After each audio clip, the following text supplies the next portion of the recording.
مقتنعين قناعة يقينية بأنه نحن لا نريد الحرب ولا نريد القتال، لأنه كلفته باهظة، وشعبنا احنا في غنى عن مثل هذه المواجهات وهذه الحروب.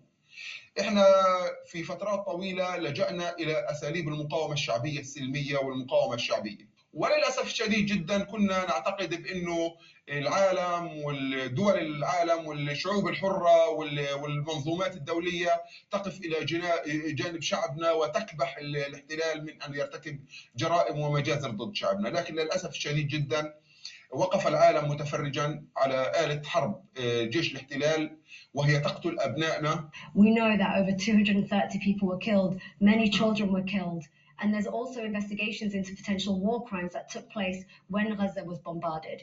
But also we know that Hamas fired rockets into civilian areas in Israel and also killed people and children, not on the same scale as Israel, but that did happen. How do you respond to that? They are also allegations of war crimes. إسرائيل التي تمتلك ترسانة الحرب الكبرى اللي فيها أدق الأسلحة وأعتى طائرات تقتل أطفالنا ونسائنا بعمد وتقصد وهي تريد ذلك، لا يمكن أن يقارن بمن يقاوم ويدافع عن حقه بأسلحة بسيطة. إحنا لو كان لدينا القدرة على أن نضرب صواريخ دقيقة وموجهة تصل إلى أهداف عسكرية لما ضربنا هذه الصواريخ، لكن إحنا مضطرين أن ندافع عن شعبنا بالوسائل المتاحة لدينا. هذا ما هو متاح لدينا. ماذا نستطيع أن نفعل؟ هل نرفع الراية البيضاء؟ نحن لن نرفع الراية البيضاء. هل مطلوب منا أمام العالم أن نقتل وأن نكون الضحية الطيبة حسنة الأخلاق التي تقتل دون أن يرتفع لها صوت؟ هذا غير ممكن بالمطلق. نحن قررنا أن ندافع عن شعبنا بما أوتينا من قوة. 1 year ago, Yahya Sinwar, the terrorist chief of Hamas, launched the October 7th massacre against Israel. It was the bloodiest attack on the Jewish people since the Holocaust. It was the worst attack on the Jewish state since the founding of Israel. Sinwar's terrorists murdered in cold blood 1,200 people. That's elderly people, Holocaust survivors, children. They brutally raped women. They beheaded men. They burned babies alive. And they took some 250 men, 251 women, men, and children hostage to the dungeons of Gaza. Today, the mastermind of this day of sheer evil is no more. Yahya Sinwar is dead. He was killed in Rafah by the brave soldiers of the Israel Defense Forces. While this is not the end of the war in Gaza, it's the beginning of the end. To the people of Gaza, I have a simple message. This war can end tomorrow. It can end if Hamas lays down its arms and returns our hostages. Hamas is holding 101 hostages in Gaza, who are citizens of 23 countries, citizens of Israel, but citizens of many other countries. Israel is committed to doing everything in our power to bring all of them home. And Israel will guarantee the safety of all those who return our hostages. But to those who would harm our hostages, I have another message. Israel will hunt you down and bring you to justice. I also have a message of hope to the peoples of the region. The axis of terror that was built by Iran is collapsing before our eyes. Nasrallah is gone. His deputy Muhsin is gone. Haniyeh is gone. Def is gone. Sinwar is gone. The reign of terror that the Iranian regime has imposed on its own people and on the peoples of Iraq, Syria, Lebanon, and Yemen, this too will come to an end. All those who seek a future of prosperity and peace in the Middle East should unite to build a better future. Together, we can push back the forces of darkness and create a future of light and hope for all of us. Those who do not adapt to this fourth industrial revolution will find themselves ousted and will lose. They will lose everything, including their freedom. In short, Klaus Schwab is threatening the head of government of the 20 most industrialized nations in the world to carry out the programmatic points of the Great Reset in their nation. This goes far beyond the pandemic. It is a global coup d'etat. against which it is essential that people rise up and that the still healthy organ of state start an international juridical process. The threat is imminent and serious. Since the World Economic Forum is capable of carrying out its subversive project, and those who govern nations have all become either enslaved or blackmailed by this international mafia. In the light of these statements, and those of others no less delusional than Yuval Noah Harari, Schwab's advisor, we understand how the pandemic first served as a trial balloon for imposing controls, coercive measures, curtailing individual freedoms, and increasing unemployment and poverty. The new step will have to be carried out by means of economic and energy crisis, which are instrumental to the establishment of a synarchic government in the hands of the global elite.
Greetings, brothers and sisters from the four corners of the world. I hope everyone is having a wonderful and blessed day, afternoon, evening in your perspective lands.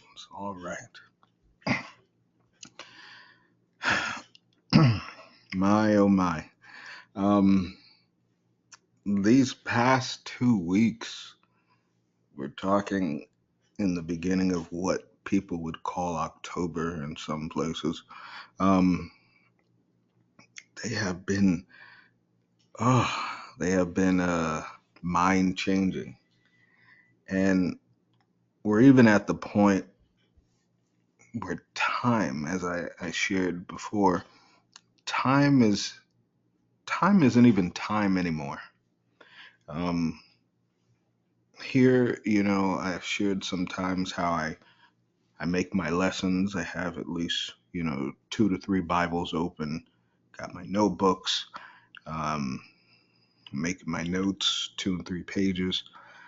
And within the past 2 weeks, brothers and sisters, um, I've at least made at least 7 to 8 lessons that I haven't even been able to do.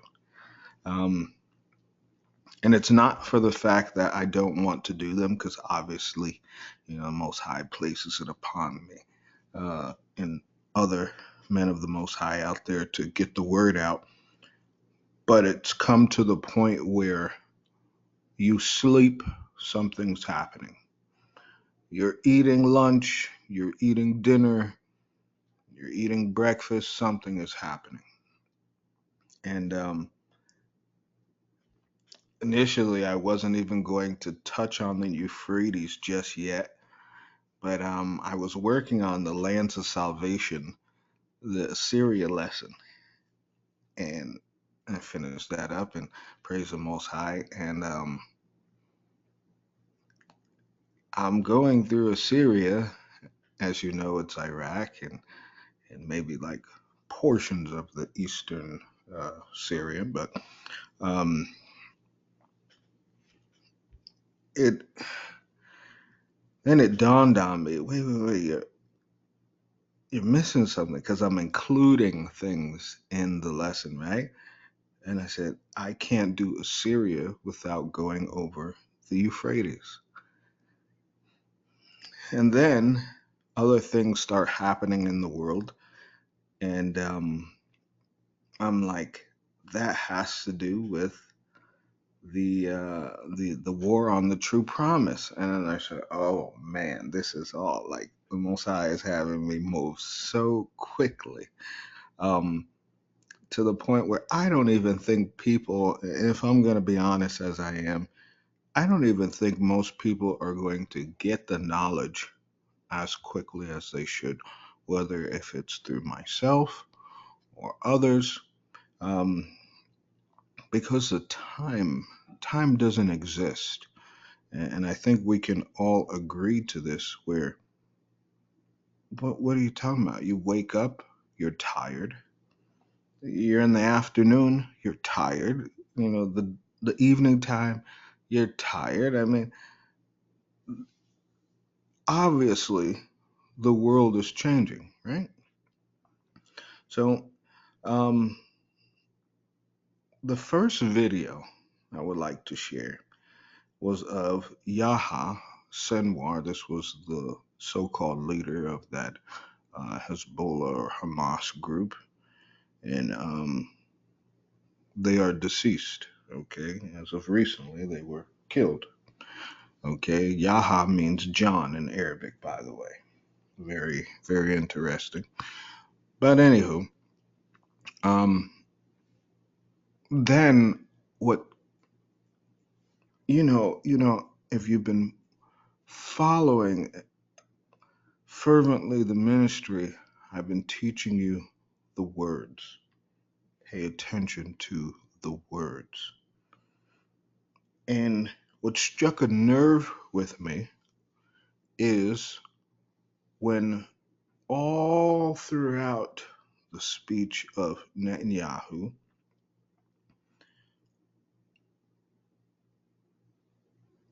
he said, we're going to put an end to darkness and bring light and hope.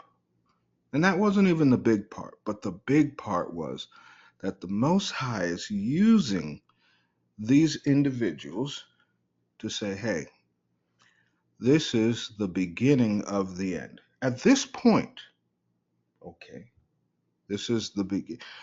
So at this point, a lot of people, and I don't want people to misunderstand. When I said no voting, that doesn't mean you don't pay attention to what these people say.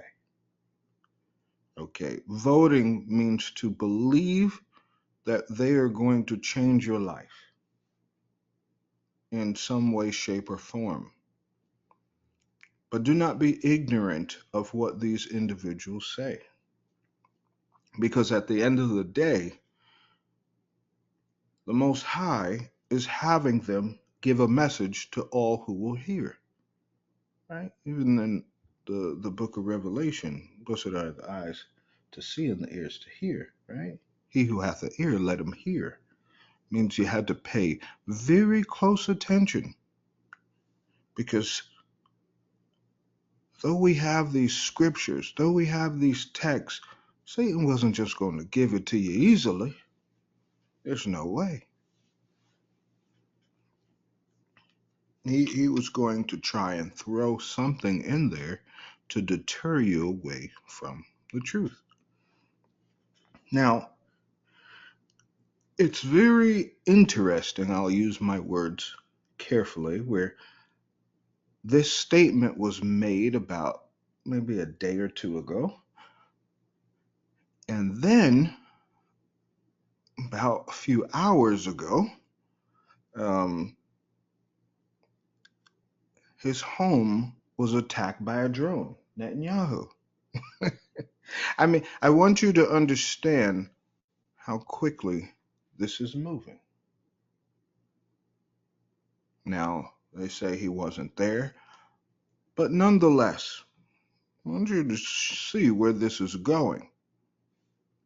All right. Now, it may throw people off when it says Euphrates, when life releases death. And you're like, wait, Euphrates is a river. But why do you have a picture of the world?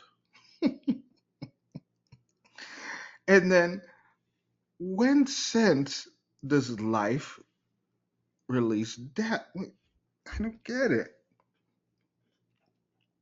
Well, brothers and sisters, let's begin, shall we? Let's begin. And I'm gonna take it off a little bit from where I originally want to go, and we're gonna share with you some things, okay? So, life releases death. Let's go to Deuteronomy 30.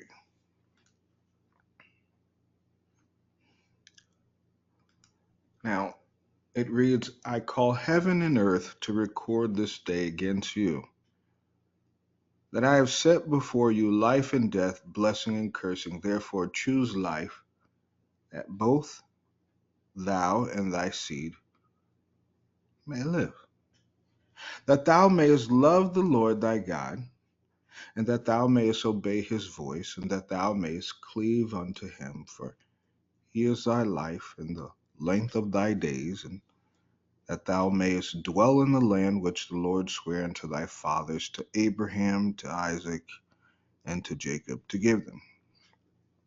Now, that's a promise the Most High, saying, I want you to choose. I want you to choose life or death. But the lesson says when life releases death. And then the main topic is Euphrates. So you have a choice to choose between life or death. And what does Euphrates have to do with it?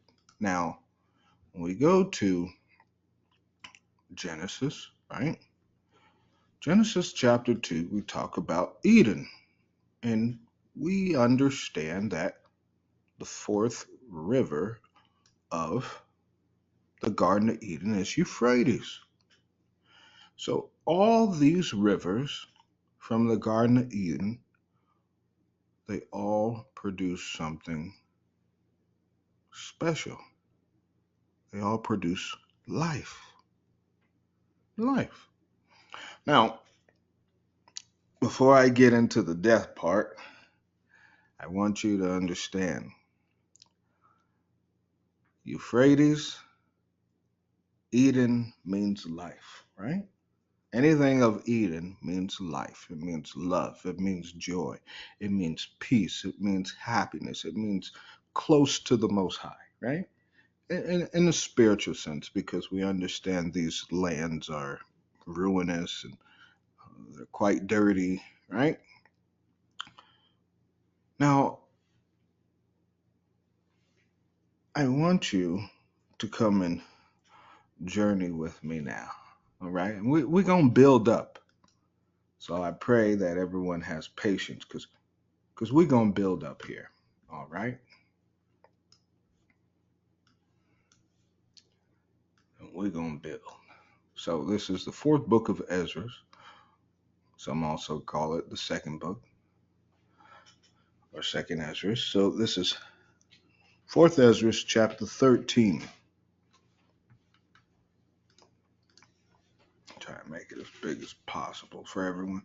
It reads, After 7 days I dreamed a dream in the night, and behold, a wind arose from the sea and stirred up all its waves. And I looked, and behold, this wind made something like the figure of a man come up out of the heart of the sea. And I looked, and behold, that man flew with the clouds of heaven. And wherever he turned his face to look, everything under his gaze trembled.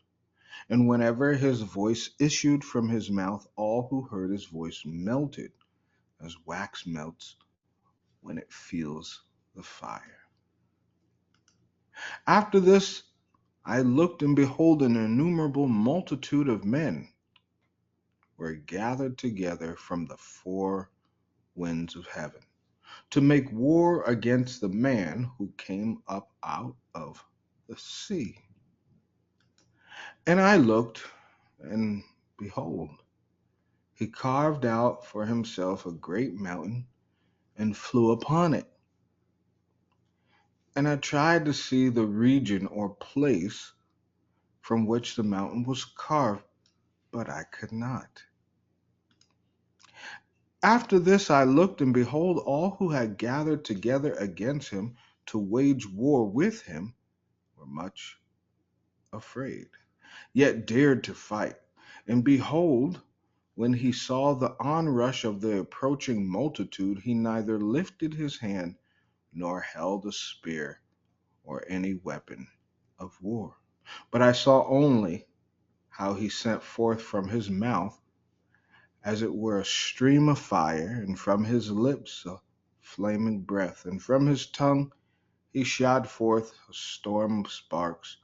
All these were mingled together, the stream of fire and the flaming breath and the great storm, and fell on the onrushing multitude which was prepared to fight, and burned them all up, so that suddenly nothing was seen of the innumerable multitude, but only the dust of ashes and the smell of smoke. When I saw it, I was amazed. After this, I saw the man come down from the mountain and called to him another multitude, which was peaceable. Then many people came to him, some of whom were joyful and some sorrowful. Some of them were bound, and some were bringing up others as offerings. Then, in great fear, I awoke, and I besought the Most High and said, From the beginning you have shown your servant these wonders, and have deemed me worthy to have my prayer heard by you. Now show me also the interpretation of this dream. For as I consider it in my mind, woe to those who will survive in those days, and still more, woe to those who do not survive. For those who do not survive will be sorrowful, because they understand what is in store for the last days, but not attaining it. But woe also to those who do survive. For this reason, they shall see great dangers and much distress, as the dreams show. Yet it is better to come into these things, though incurring peril, than to pass from the world like a cloud, and not to see what shall happen in the last. And he answered me and said, I will tell you the interpretation of the vision, and I will also explain to you the things which you have mentioned. As for what you said about those who are left, this is the interpretation. He who brings the peril at that time will himself protect those who fall into peril, who have works and have faith in the Almighty. Understand, therefore, that those who are left are more blessed than those who have died.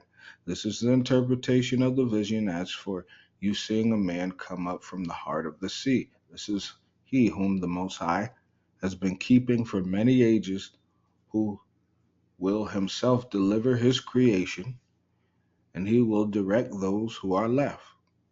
And as for your seeing wind and fire and a storm coming out of his mouth, and as for his not holding spear or weapon of war, yet destroying the onrushing multitude which came to conquer him, this is the interpretation. Behold, the days are coming when the Most High will deliver those who are on the earth, and bewilderment of mind shall come over those who dwell on the earth. And they shall plan to make war against one another, city against city, place against place, people against people, and kingdom against kingdom. And when these things shall come to pass, and signs occur which I showed you before, then my Son will be revealed, whom you saw as a man coming up from the sea.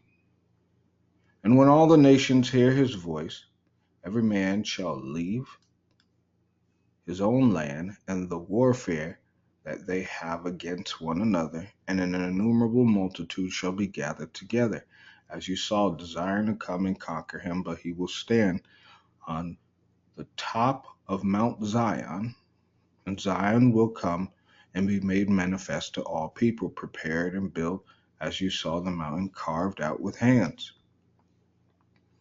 And he, my Son, will reprove the assembled nations for their ungodliness. This was symbolized by the storm, and will reproach them to their face with their evil thoughts and with their torments with which they are to be tortured, which were symbolized by the flames. And he will destroy them without effort by the law, which was symbolized by the fire. And as for your seeing him gather himself another multitude that was peaceable, these are the 10 tribes which were led away from their own land into captivity in the days of King Hoshea, who Salmanassar, king of the Assyrians, led captive. He took them across the river, and they were taken into another land. They formed this plan themselves, that they would leave the multitude of the nations and go to a more distant region, where mankind never lived, that there at least they might keep their statutes which they had not kept in their own land. And they went in by narrow passages of the Euphrates River, for at that time the Most High performed signs for them and stopped the channels of the river until they passed over through that region. There was a long way to go, a journey of a year and a half, and that country is called Arsareth. Now I'm going to stop it there. Arsareth. I think I've done a lesson about this before, but if you would like to look it up, Arsareth is the Americas. Okay, it's the Americas. But anywho, let's go to 2nd Baruch, shall we?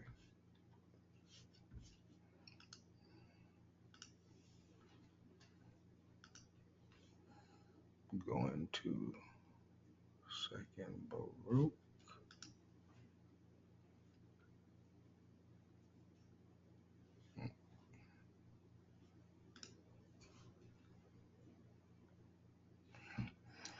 I'm going to go to chapter 77 to 78.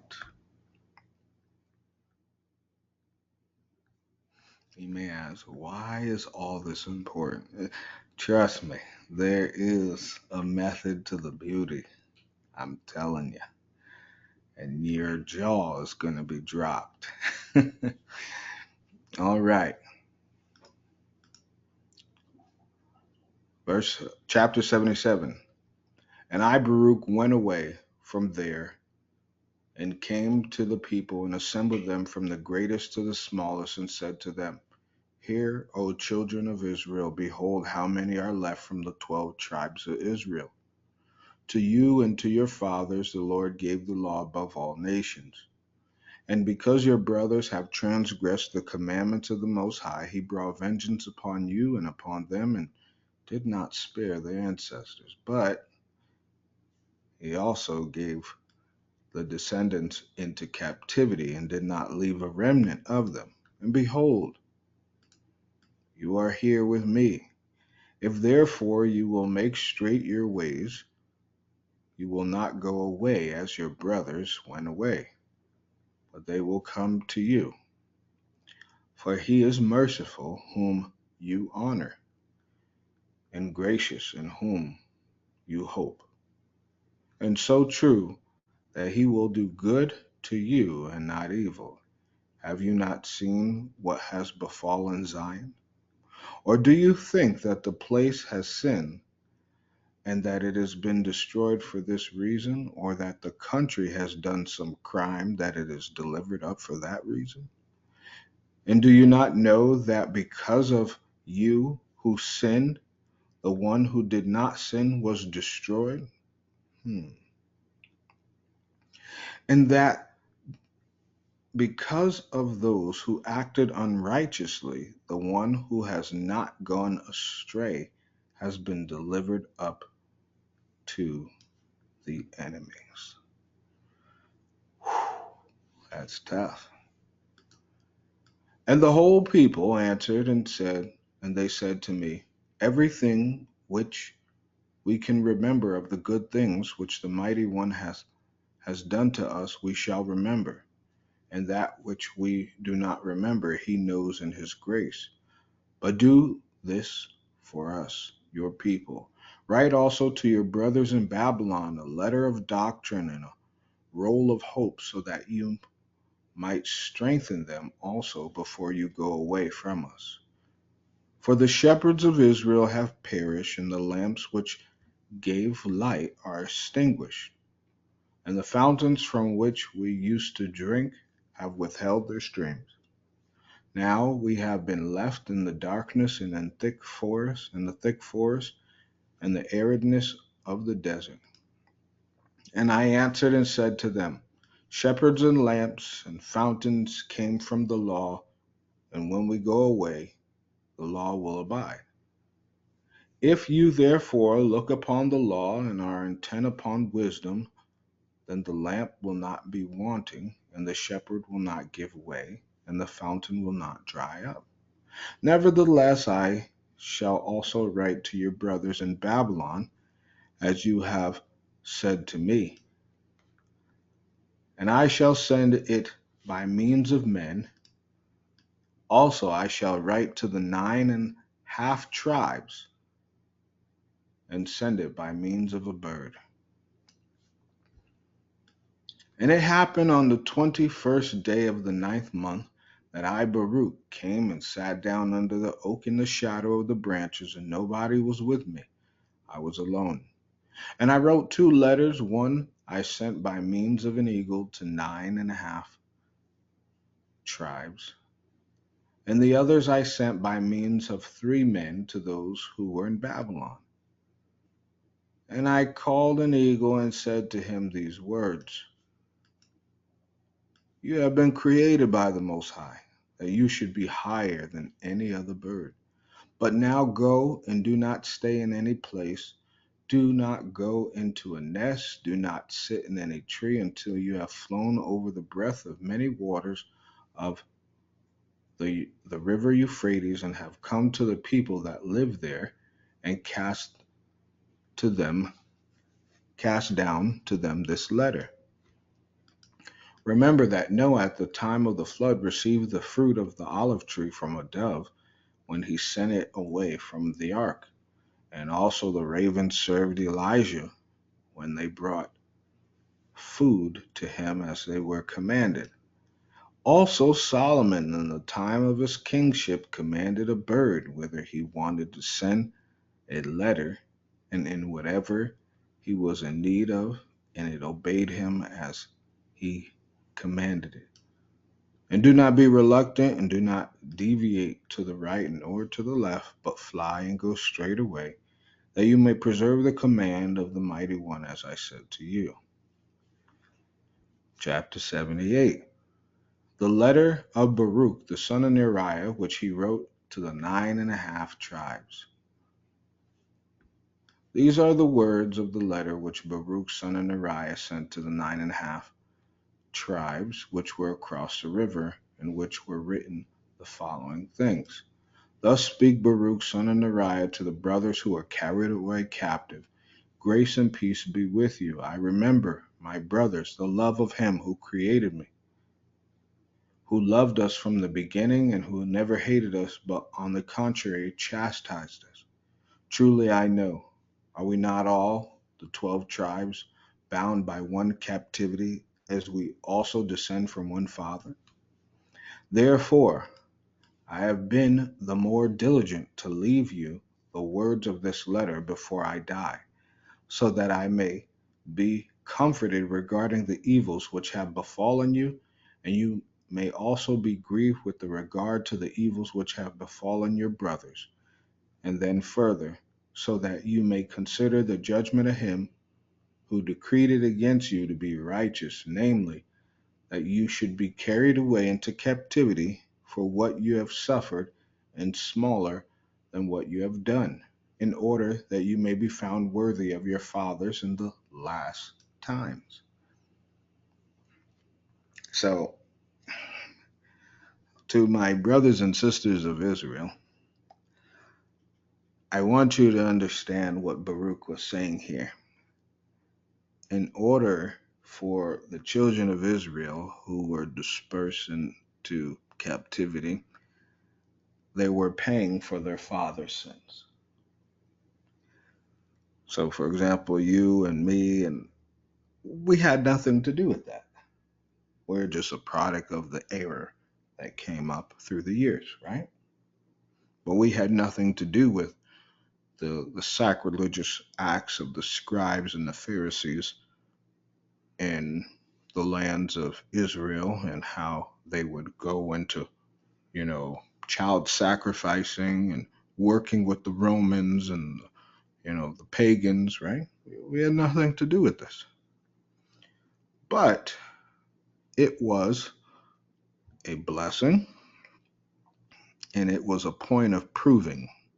The Most High wanted his children to be proved. So kind of think of it, if we didn't go through the things that we go through, and a lot of the brothers and sisters in the world are going through now, you wouldn't be found worthy to even be mentioned in this same context. Does that make sense? Okay, so and I wish though that a lot of, especially in the Western Hemisphere, you know, uh, uh, slavery tends to be a really tough topic, and I know like I'll probably catch a lot of hell for this, you know, but when the Bible says that we were, in the scriptures that I just read, it says that we were taken into captivity, and the other portion of the tribes sailed on their own. That's what it said. So not everyone was in servitude.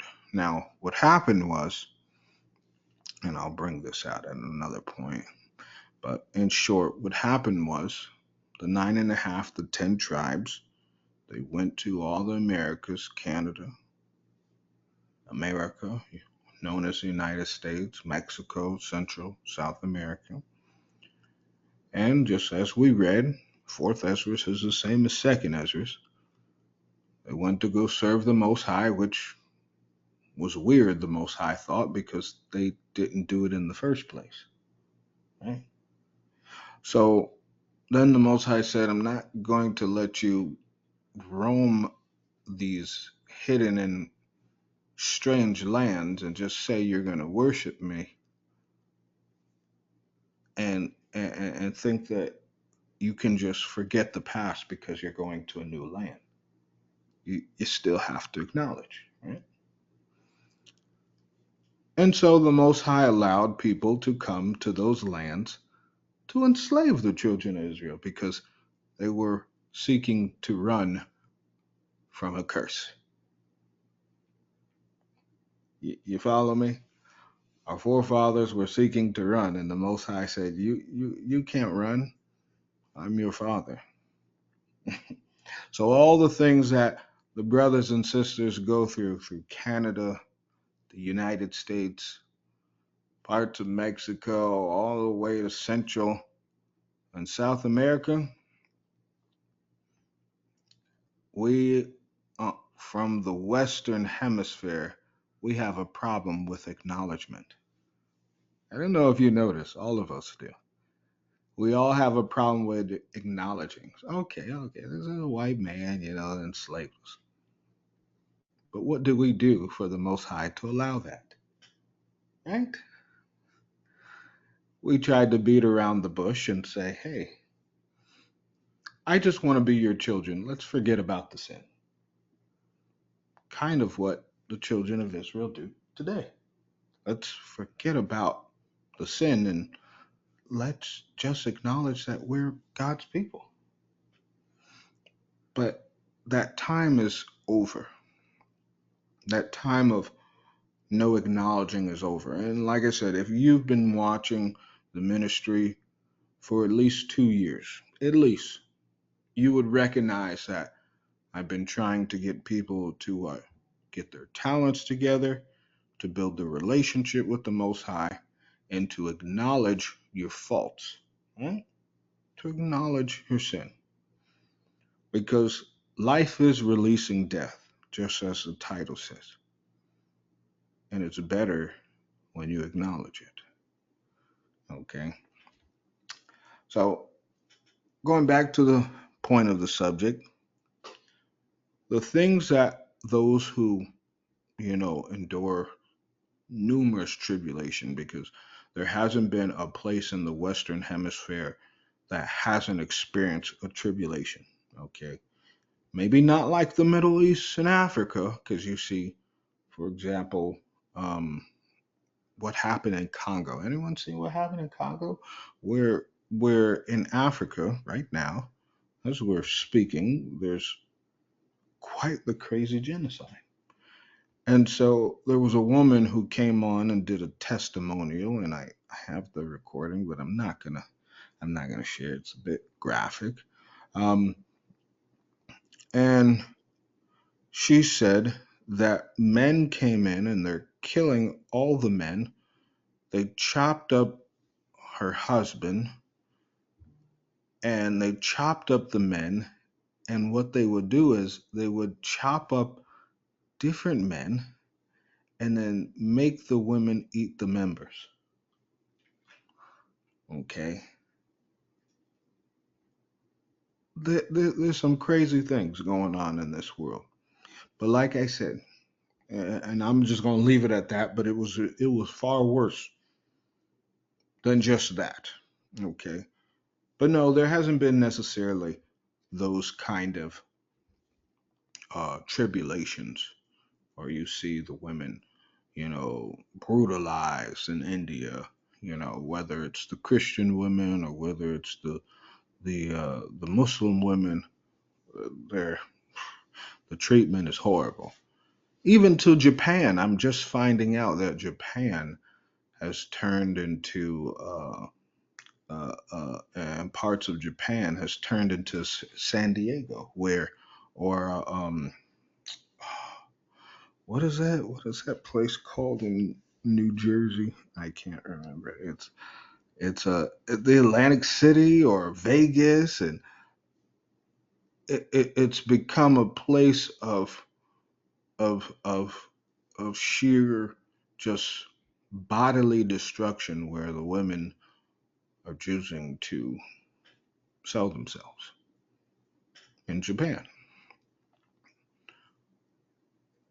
Brothers and sisters, the world has to acknowledge why these spirits are convincing people to do these things. Well, this is all a part of recompense. When you don't acknowledge, those spirits of recompense must come. Okay, and I say spirits of recompense because Most High doesn't do any evil. The wages of sin equals death. Satan controls death, but the Most High controls the outcome of that death. Does that make sense? He controls the eternity. If you do not acknowledge, Satan has the authority to control anything that is laden with sin. That's why the scriptures say, a little leaven leaveneth the whole lump. You get a little bit, it'll expand, and Satan can whip something up. All right. At this point, brothers and sisters, for those in the Western Hemisphere, your time is running out. The time to acknowledge. And all these crazy, amazing things is happening. And the time is running out, even though it doesn't exist. But time for the Western Hemisphere, because the Western Hemisphere won't even exist. I'm just going to call it like it is. It's not going to exist. Portions of it for a time, yeah, but it won't exist.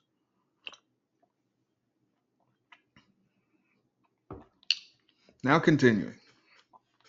It says, therefore, if you think about the things you have suffered now for your good, so that you may not be condemned at the end or be tormented, you shall receive hope which lasts forever and ever, and particularly if you remove from your hearts the idle error which you went away from here.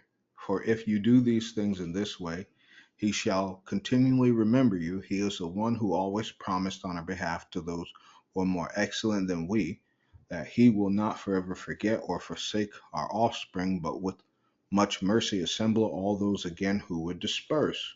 He's talking about those who were what? This 10 tribes that went to the Americas, who left their brothers and sisters. So, you want to know why a lot of people in America and South America, they kind of create gangs where you don't really see gangs like that in Africa and the Middle East, is because the 10 tribes kind of created their own kind of gang and said, we're just going to exclude ourselves from others, and we don't want to deal with what y'all got going over there, so we're going to do our own thing. This is what Baruch is saying. But he's also saying, if you acknowledge that you left the Most High never left you. And see, this is where the whole slavery narrative may come into play, right? Because the artifacts show that Psalms 83, those people are liars, right? But it's also showing that if we do our own reading, we can find out through the scriptures that we made the choice, meaning we, our forefathers, the children of Israel, we made a choice to leave. Now, once you leave the lands of Eden, look what you get now. You get gangs, you get organized crime, and that's what's really the big issue in the Western Hemisphere. And we, of course, we get it, the triads and all kinds of things in China, Korea, Japan. I get it. Organized crime going to be everywhere, but who started it? It started with the construct of the what? The Roman Catholic Church with the Knights Templars, right? That was organized crime. And then they started creating these churches, right? This was organized destruction of God's word. That's what it was.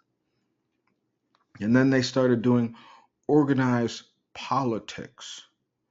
And then they said people won't believe in politics unless things are bad. And because the Most High said the children of Israel always wanted people to be over them other than God, they removed themselves from the lands of Eden, and the lands of Eden and the Semitic lands, which had the beautiful, beautiful attachment to the Most High. They said, we don't want the Most High over us. We're going to go and we're going to lie to the Most High.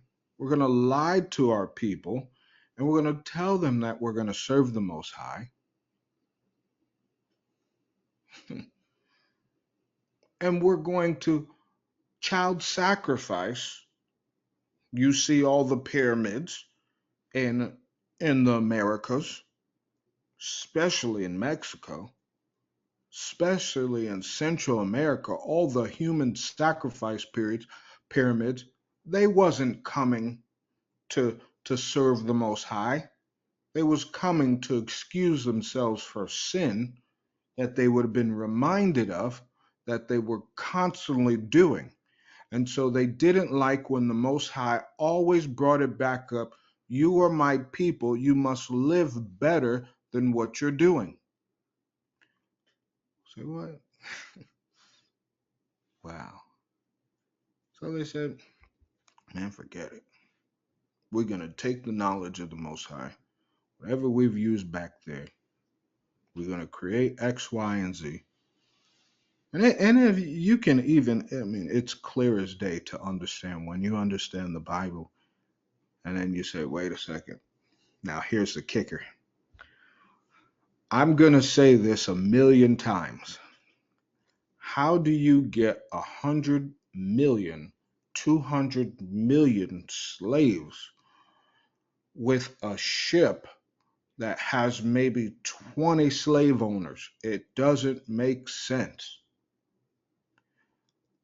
Now, there were the children of the tribes of Israel who did go in slavery through ships in different parts of the world. But in the Western Hemisphere, the scriptures, just as it told us in Ezra and Baruch, they came on their own accord. Then the Most High sent the people. But here it was much different. Do you know why? Because before they came, the captors, the Psalms 83ers, right?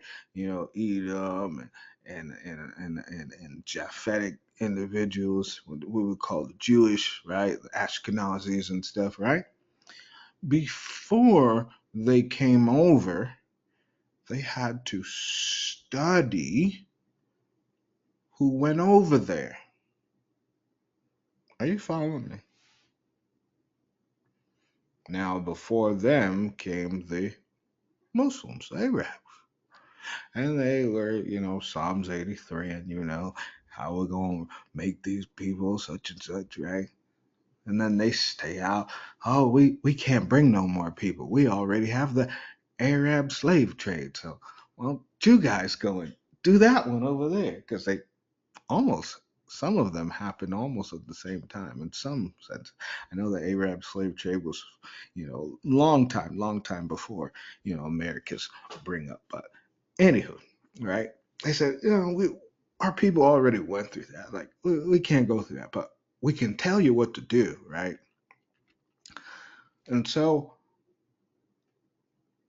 the European nations, what they did was they studied people. Okay, and I'm saying what we call today European nations. They studied the children of Israel. They looked at the do's and don'ts. I mean, they already knew, right?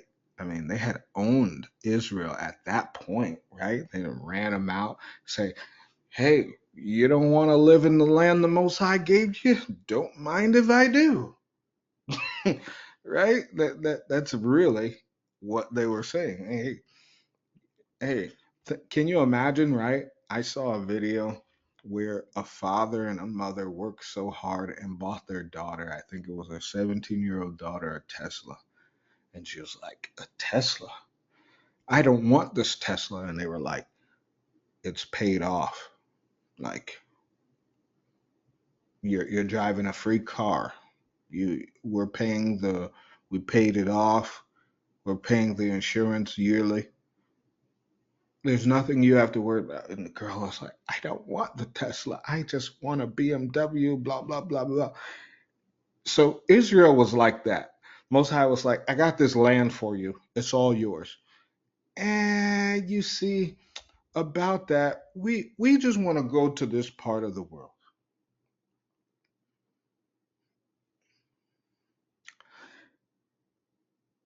I mean, it's time to start acknowledging, is it not? Because it's kind of disrespectful. We see it on social media, but then we, as the children of Israel, are like, we kind of did that to the Most High.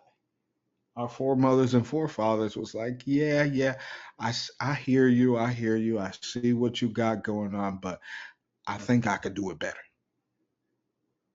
That's pretty much what Baruch said they did, right? They were like, hey, Now, you may sit there and say, what does this have to do? What does those in the lands of Ashereth, the Americas, have to do with Euphrates? Now, there was a split at one point in history from that Euphrates. Very important to understand. Okay, very important. Why? Because as you see, Baruch even said, what? He said, he is the one who always promised on your behalf to those who are more excellent than we, that he will never forget or forsake our offspring, that's us in these days, which much, but with much mercy assemble all those again who were dispersed. So we would be receiving mercy from what our forefathers and foremothers did. Obviously, here's the part where people are going to give me hell. We don't know what would have happened if the 10 tribes have stayed in the lands of the Semitic lands. We don't know this. But we do see the outcome of what they've done in coming to the Western Hemisphere. And I don't want nothing to do with it. I don't want nothing to do with it. Do you notice how someone proved me wrong? Every time an organization of black or brown people come up, it's always brought down to the ground. Why is that? That's the spirit of our forefathers wanting to do something on our own rather than acknowledge the Most High. We're saying we can never get together as black people. We can never get together as brown people. Why can't we do? It's the spirit of always wanting to do things other than follow what the Most High says. He'll never let it go. He's like, excuse me? Now, if I let you do X, Y, and Z, then you're going to attach me to that blessing, and I want nothing to do with it. For example, there are Israelite groups who are owned by Jews. There are Israelite groups who their elders are federal agents and informants, and they have all the numbers, they have all the advertisements, they have all the things they need, but it's never been thwarted. Why? It's because it's not of the Most High. So Satan will allow whatever's of the Most High. Do you think Satan would allow to grow? Think about that. What grows? Mm, and we'll say minus the messianic age, because right now we're like in the messianic age right now. Okay, so you have all these churches, they grew, and come to find out, you sit there and read the Quran, it'll tell you that the mosques are of no value. What? Some of the mosques ain't even it's of no value because why? Because they lie. They're hypocrites, just like the Christian churches. Just like all the organizations they have, making money off of people, the Christians and the Muslims do the same. But if you pay close attention, right, in the United States, you can do anything you want. I want you to think about that. And we always said, right, at least when I was growing up in the United States, we always said, and I think it was my grandpa who said this, right? He said, great ones will always get assassinated. And if they have large numbers, he said, remember, if Christ had it, they'll have it. If Christ wasn't going to have it and they have it, it means Christ isn't in the. Okay? But anywho, it's time to acknowledge. It's time to acknowledge. So let's take a step further into the Euphrates. So now we have, and I'm starting this off with the 10 tribes, okay, the 9.5, 10 tribes, breaking off from the Euphrates, going into another land. Now, let's get into it a bit more, shall we? I'm gonna pull this up really quickly. Thought I had it up here. I apologize for that.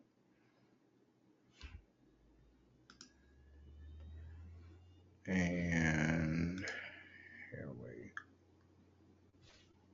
go.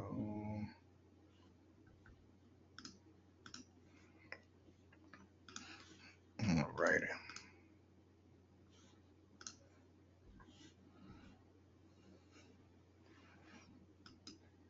I also would like to say, hey, go to webinar. I see you doing extra sneaky stuff. They said they gotta watch my lesson. Oh, it's okay. I'm not gonna stop. Anywho, so we went through 4th Ezra. We went through 2nd Baruch. Now I want to show you some things and like I said before in the previous lesson, the 2 X's, they just mean precepts. Okay. Let's go and journey right on to Zechariah chapter 6. Okay.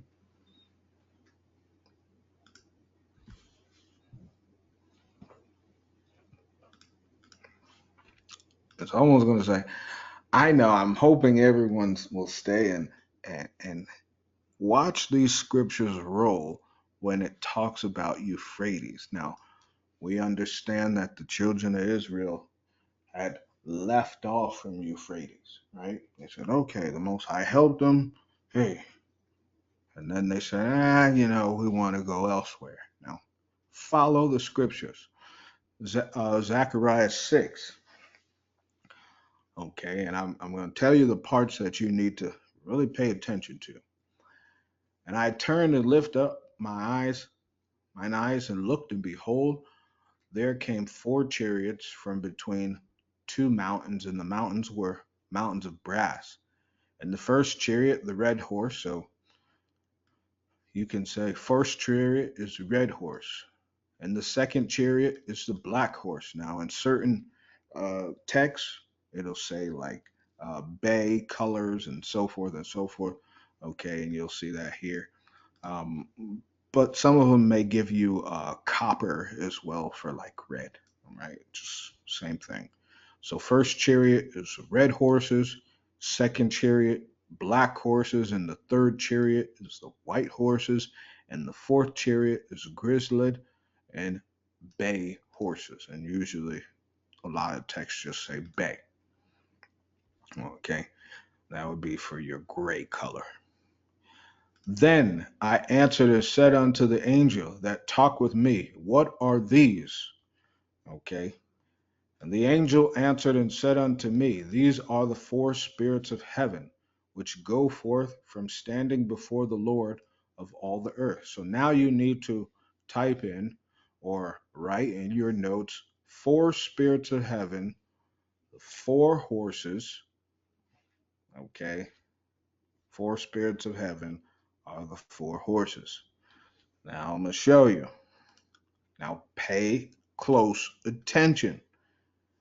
The black horses which are therein go forth in the north country. So now there are the horses that are being assigned to what? Assigned to regions of the earth. And the white go forth after them, and the grizzled go forth toward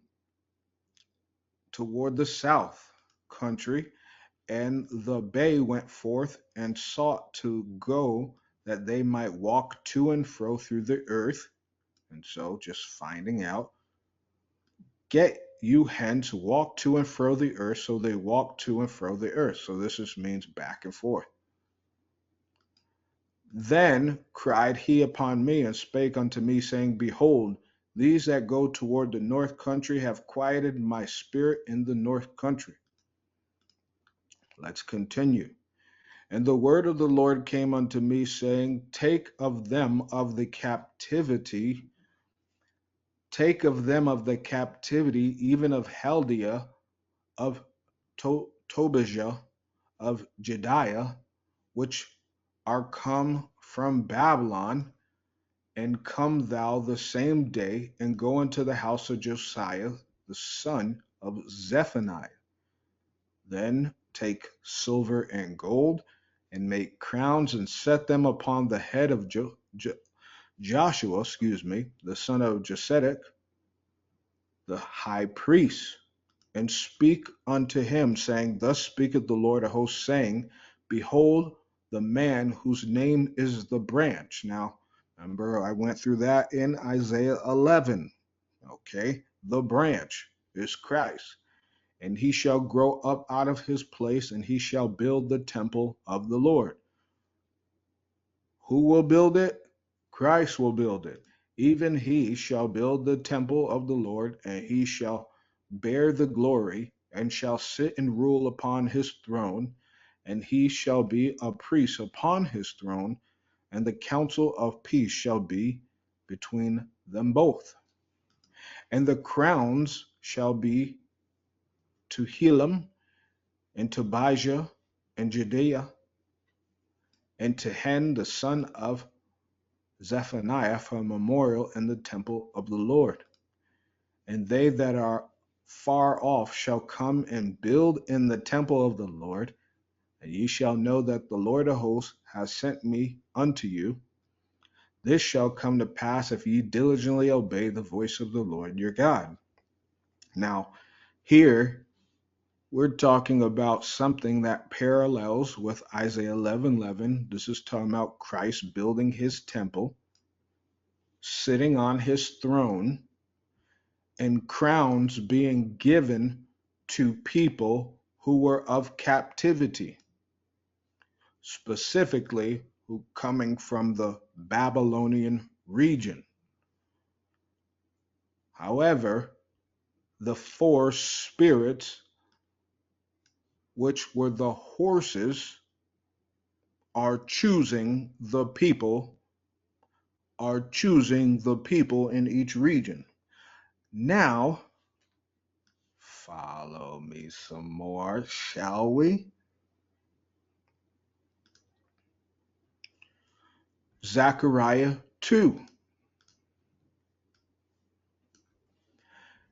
And I lifted up mine eyes again and looked, and behold, a man with a measuring line in his hand. Now, this is quite important. So, a man with a measuring line. Go ahead and take that in your notes. Then said I, whither goest thou? And he said, to measure Jerusalem, to see what is the breadth thereof, and what is the length thereof. And behold, the angel that talked with me went forth, and another angel went out to meet him, and said unto him, Run, speak to this young man, saying, Jerusalem shall be inhabited as towns without walls, for the multitude of men and cattle therein. A multitude, a town without walls. For I, saith the Lord, will be unto her a wall of fire round about, and will be the glory in the midst of her. Ho, ho, which means finally, or at last, come forth and flee from the land of the north, saith the Lord, for I have spread you abroad as the four winds of heaven. Wait. The four spirits are the angels. So he's saying, I spread you abroad as the four winds of the heaven. So first it was the spirits to identify. Then now the command is given to flee. Deliver thyself, O Zion, that dwellest in the daughter of Babylon. For thus saith the Lord of hosts, after the glory hath he sent me unto the nations which spoiled you. Now watch this. After the glory hath he sent me to the nations which spoiled you. For he that toucheth you, the apple, toucheth the apple of his eye.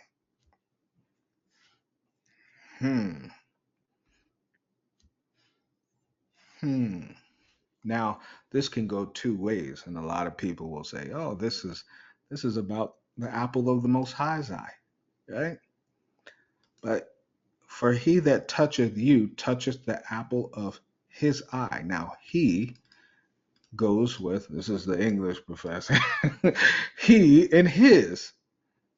So anyone that comes against those who are chosen by the Most High, I'm not saying all Israel, those who are chosen by the Most High, okay, and obviously this means they would give you some troubles leaving Babylon. Here is a warning, okay, for he that toucheth you toucheth the apple of his eye. Okay, and then the judgment of the Most High is here. Now, why would I say it's a 2-point process here? Because a lot of people will say, yes, this is a scripture. We are the children of Israel, the apple of the Most High's eye. Right? But do you understand? It says, for he that toucheth you touches the apple of his eye. That means you would ruin your own life from doing something wrong to these people. That means your whole life will be brought down to nothing. Hey, how do we know that? For behold, I will shake mine hand upon them, and they shall be a spoil to their servants. And ye shall know that the Lord of hosts hath sent me. See that? Sing and rejoice, O daughter of Zion, for lo, I come, and I will dwell in the midst of thee, said the Lord. And many nations shall be joined to the Lord in that day, and shall be my people. And I will dwell in the midst of thee, and thou shalt know that the Lord of hosts hath sent me. And the Lord shall inherit Judah his portion in the Holy Land, and shall choose Jerusalem again. Be silent, O all flesh, before the Lord, for he is raised up out of his holy habitation. Now, emphasis here, the measuring line, okay? Emphasis here was that the line would be measured, that people would try to thwart the fleeing of people. Now, if you try and suppress someone from doing something that the Most High has chosen them to do, what happens? Now the Most High will make your life fall apart. Hey, don't shoot the messenger, all right? But he's looking to measure. He's looking to measure, all right? He's measuring the line. Now, let's check out Revelations 11.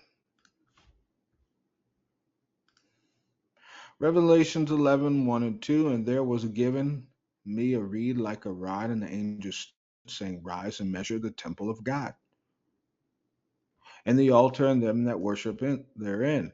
But the court which is without the temple leave out, and measure it not, for it is given unto the Gentiles, and the holy city they tread upon under 42 months.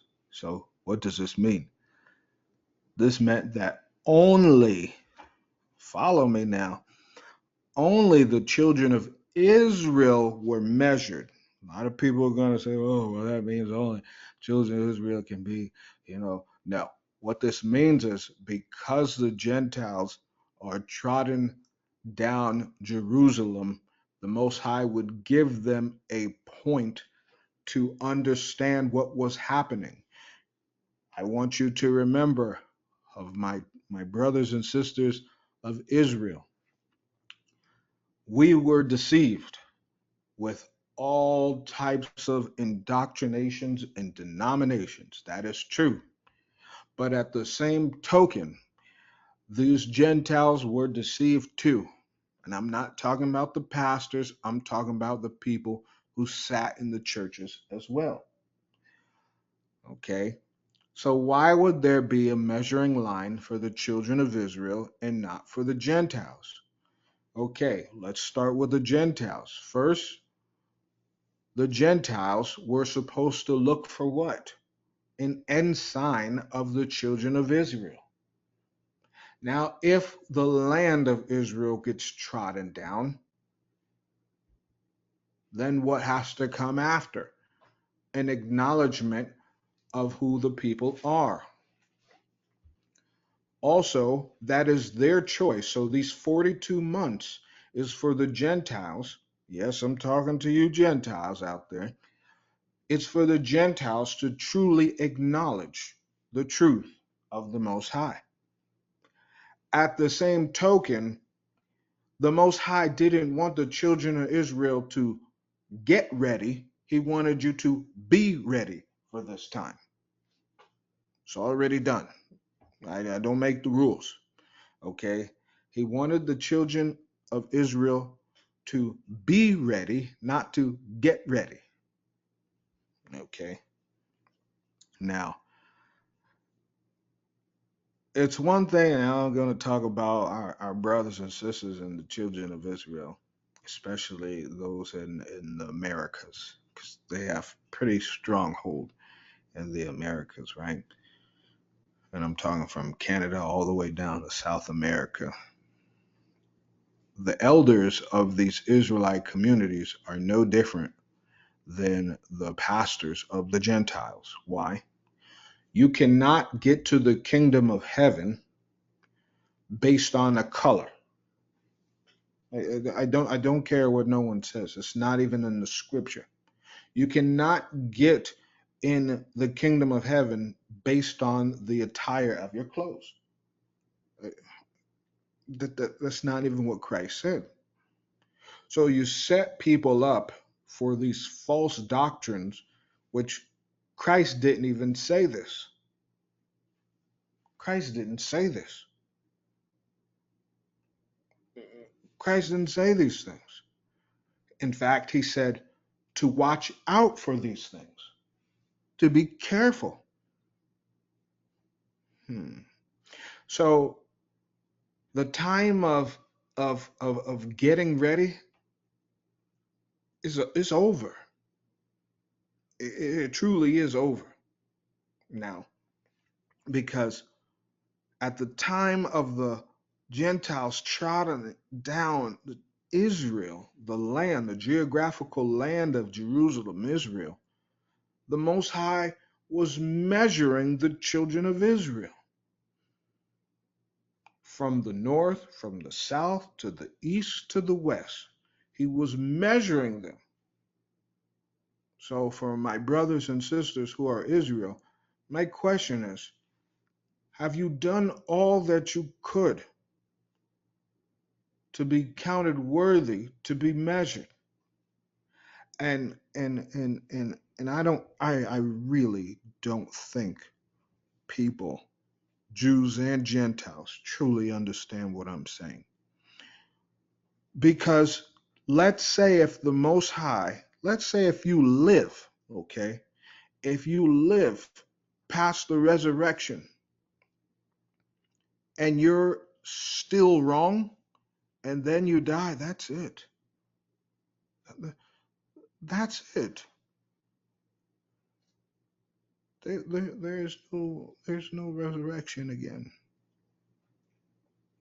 There's no dying after that death. So to not be selected as a part of getting into the kingdom of heaven is detrimental. Now, let me explain a little bit more. There's two selections here, okay? There's a selection for going all the way to the end to stand before Christ, and there's a selection where you could get into the kingdom, but it was more based on judgment rather than works. So I want you to understand, dying before Christ means that you will have to get judged before your works. Living until Christ means that you will get judged based on your works. You does that make sense? You get judged for, so which one is better? Judged for your sins or judged for your works? Which one?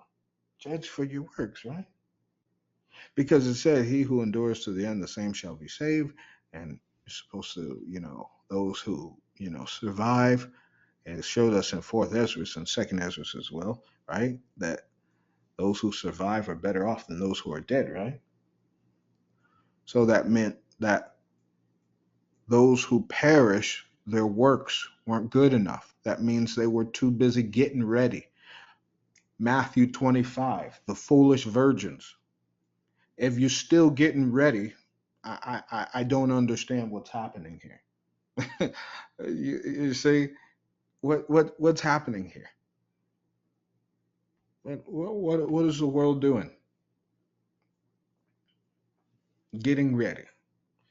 And I have many of the children of Israel, my brothers and sisters of Israel on my social media, and I'm just sitting there. At some point, it has to be, it has to click in and register like, okay, every day you're posting artifacts of black people in Indonesia and Japan and people of color and Russia, and my thoughts is, and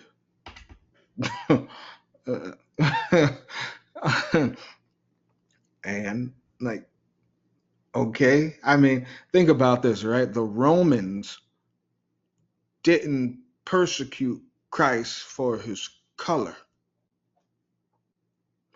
They persecuted him because he was against an infrastructure that made people compromise between God and government. You see what I'm saying? And then they changed the color of Christ so that people wouldn't know. So, what is more important? Yes, the color is the first part. Okay, I get that. But what he was persecuted for, right? Who was against him? That was the most important. The scribes, the Pharisees, the Romans, right? I mean, who's against Christ? Seven-day Adventists. I'm so sorry. Mormons. I'm so sorry. I mean, Jehovah Witness. I'm so sorry.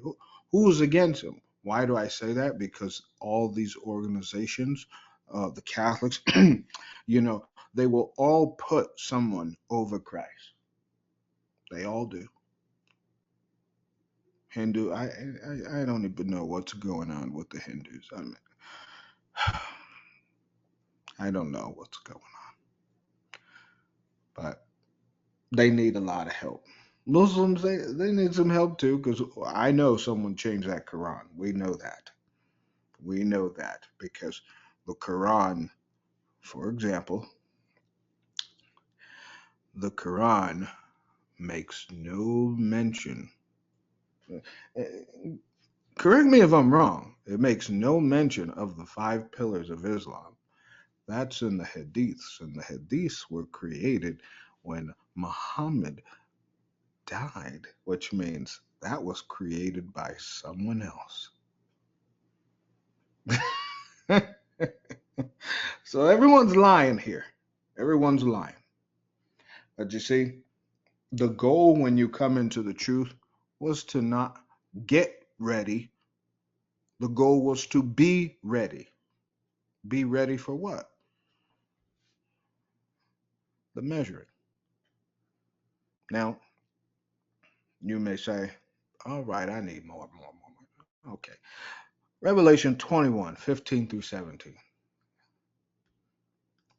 And he talked with me, and he that talked with me had a golden reed to measure the city and the gates thereof and the wall thereof.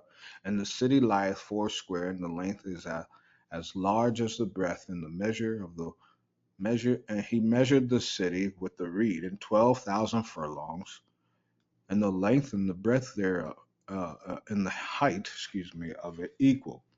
And he measured the wall thereof 144 cubits, according to the measure of a man, that is, of the angel. Okay, now this was the measuring of the kingdom. Same thing. Same thing. So in these 42 months, starting from them trampling all over Al-Aqsa and in Jerusalem and all these things, hey, there was a line being taken by the angels, and I don't necessarily get it as to how people can feel so exclusive to churches and congregations when angels are measuring. The Most High didn't say measure a church. I hope you didn't realize that. He said measure each person. Now, let me share something with you, and I'm gonna bring it out, right? I have this Bible, and I read this scripture, and I told you guys I read the extra Bibles, and Most High willing, I'll put it up for the lesson. Um, so we have the book. Let me see. Let's go into Zechariah.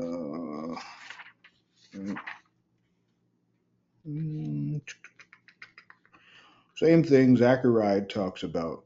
Zechariah 2, a man holding a measuring line. Okay. And then make sure we get to oh,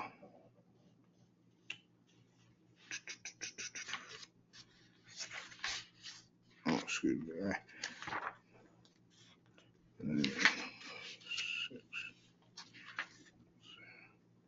Okay. In Zechariah 6 in this Bible, this is a Tanakh, okay.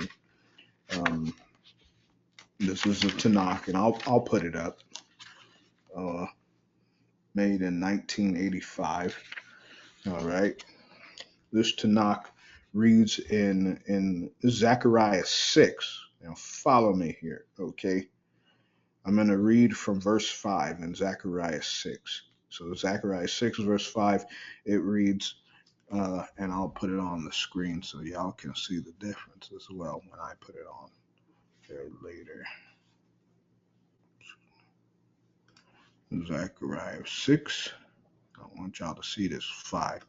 And this is the words. Words are different, but follow me. This is Zechariah 6 and 5. In reply, the angel said to me, those are the four winds of heaven coming out after presenting themselves to the Lord of all the earth. The one, this is verse 6, the one with the black horses going out to the region of the north. The white ones have gone out to what is the west of them. The spotted ones have gone out to the region of the south. Verse 7. And the dappled ones have gone out. They were ready to start out and range the earth. And he gave them the order, start out and range the earth. And they ranged the earth. Verse 8. Then he alerted me and said to me, take good note. Those that went out of the region of the north have done my pleasure in the region of the north. Now, it said range the earth. And I'm going to put that on in the YouTube lesson. But it said range the earth. Now, this word range, it means row or line of people.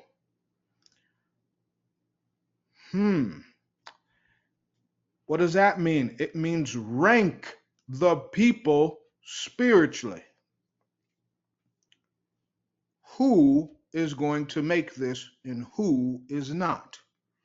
So, for example, when they set up these churches and stuff like that, if we're going by rank, let's just say hypothetically, right? If we're going by rank and the Most High said, I want you to go for rank, wouldn't that mean that the kingdom would only be comprised of priests, elders, pastors, evangelists, bishops, deacons, right? Where would that leave the congregation? Right? But that's not the Most High's will.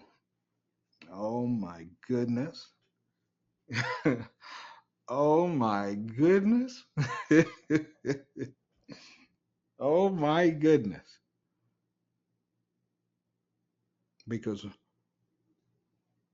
and you guys have to understand, a lot of people don't get how the Holy Spirit works fully, but if you paid close attention to the wolves in plain sight lesson, we went over smite the shepherd, scatter the sheep,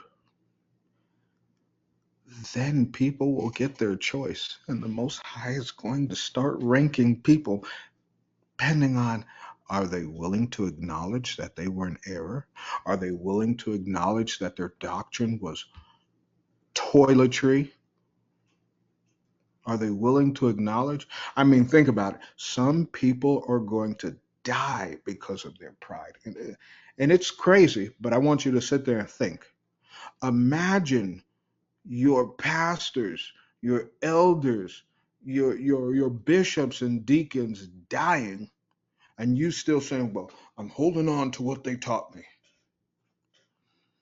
Well, if what they taught you got them killed, wouldn't that make wouldn't that means if you hold on to whatever they were teaching you was wrong? And some people will say, well, Christ said, well, follow what they say, but don't do what they do. And that's correct. But at what point, right? Because I showed you in the last at the last lesson, you saw that pastor saying, don't give to the poor. So do you not dress like him, but do what he says and don't give to the poor? At some point, there had to have been some discernment. Malachi chapter 3, come on, you had to discern between what was right and what was wrong.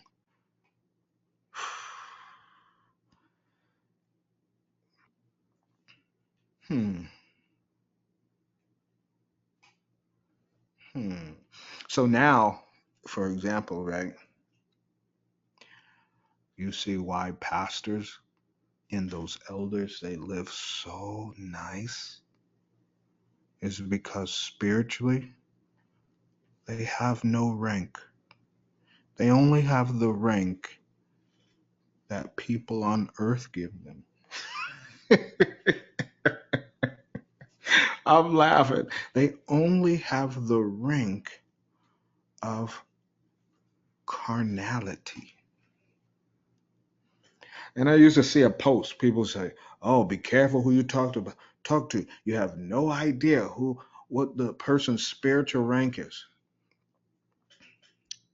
I was kind of over the whole Africa thing when I realized the people in the United States, and I was born there, you know, even I had cousins, even I knew members, and I'm sitting there with people in when I was a part of the Israelite community, and they're all talking about, yeah, Africa, and I'm like, have you ever been there?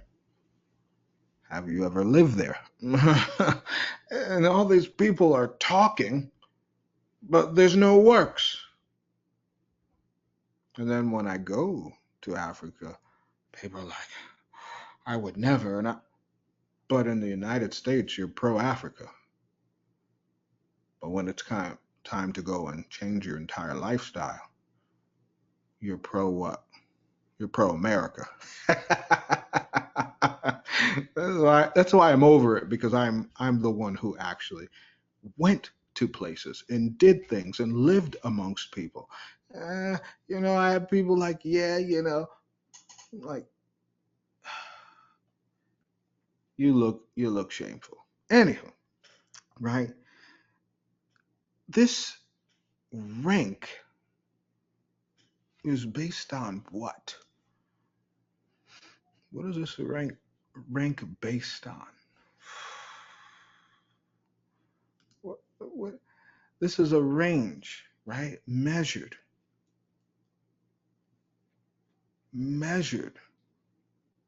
So here we can see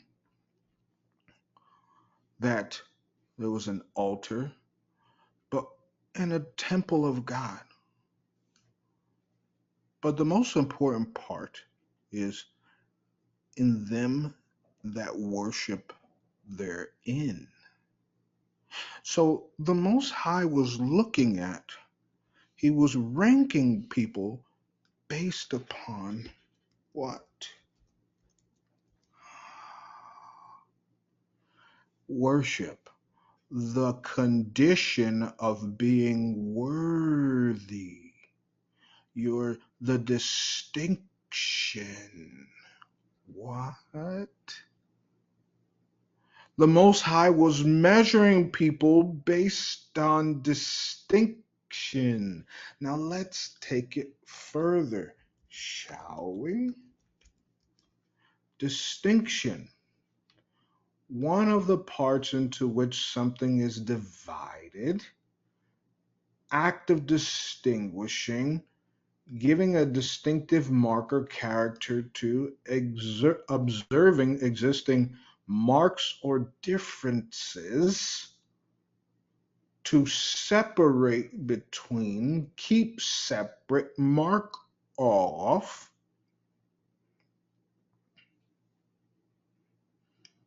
peculiarity, difference. Now, some people will say separate, Nazarites, distinct, not identical.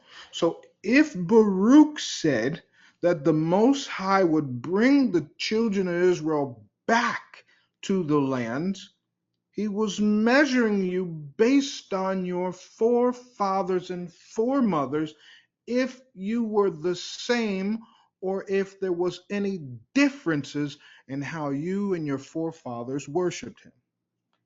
Oh my goodness. Oh my goodness. And this is the measurement of mercy that Baruch was saying. He would gather, assemble us all in mercy, because he's saying, I want to see if you did better than your forefathers and foremothers. Your foremothers and forefathers left me after captivity. After, not, they didn't try and run away during the captivity. When the captivity was finished and they told you, hey, you're in Iraq, you're in Iran, and you need to go back to your land, they said, we good. We sealed. We good. And if you don't believe me, these are the things that happened during the time of Ezekiel and Jeremiah. You can even see in the books of Josephus where people, children of Israel, were like, well, they released them from captivity. And they were like, you're free to go home. We'll even bring you. And they were like, we want to stay here, or we'll just leave and find somewhere else to go. And the prophets, the men of the Most High, were like, you need to go back to where the Most High gave us. Like, that's our land. So not only was it, I want you to pay attention. Remember in that Lebanon lesson, I told you there was a curse for those who went outside of their boundaries, right? If the children of Ham, the children of Canaan, the land of Canaan, the children of Ham are in Lebanon today, and the reason they're experiencing those atrocities is because of the curse of going past boundaries. What does that mean for the 10 tribes of Israel that left to go to the Americas? That means once you leave Semitic lands, your life would be a curse. Was it not? We can't play the rules for one side and not the other, right?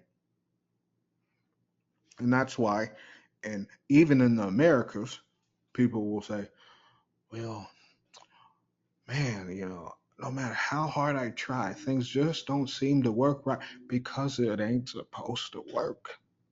It ain't supposed to. You actually should question and be very afraid.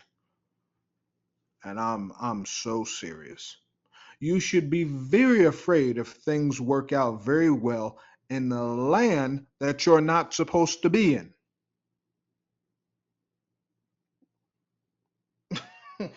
Wouldn't that make sense? I'd be afraid, like slouching in my seat in my chair and be like, wait, I'm not supposed to be here, but I'm flourishing to.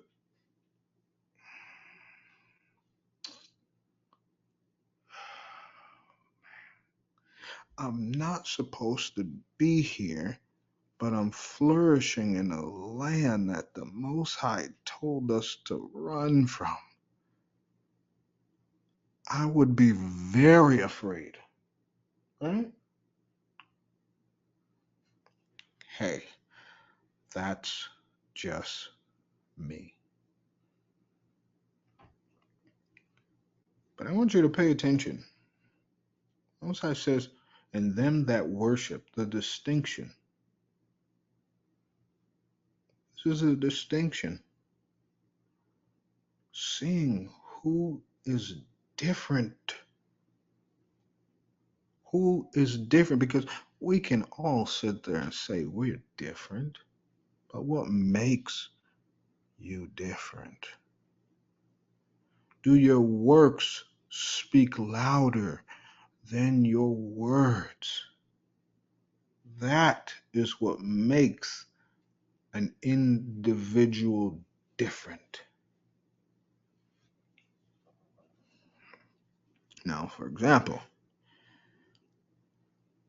I've read in text before that the gathering, the 144,000 men, there wouldn't be all the men together. Why? Let's say if you had 12,000 in one church. Let's say if you had 1,000 of those men in one church. Satan go and put them all in jail and kill them all. I guess they're not chosen, right?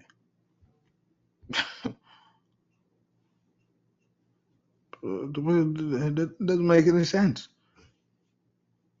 Doesn't make any sense. It would destroy everything. But maybe here and there, and eventually everyone would start joining to one another, right? But that's the power of the Most High. Now, anywho, getting back to the Euphrates, and you're wondering, all right, so something is happening with the Euphrates. We see where he started off with Yaha Senwar, which is John, the leader of Hamas. He then tied it in with uh, uh, uh, Netanyahu saying this is the beginning of the end. Then he put a Catholic cardinal up there talking about the world powers and that this is a governmental coup, how things are about to change. And then he shows us Euphrates. And then the first scriptures he ties out with is that the children of Israel and the Euphrates. Now he's going to people in the world, Israel being measured.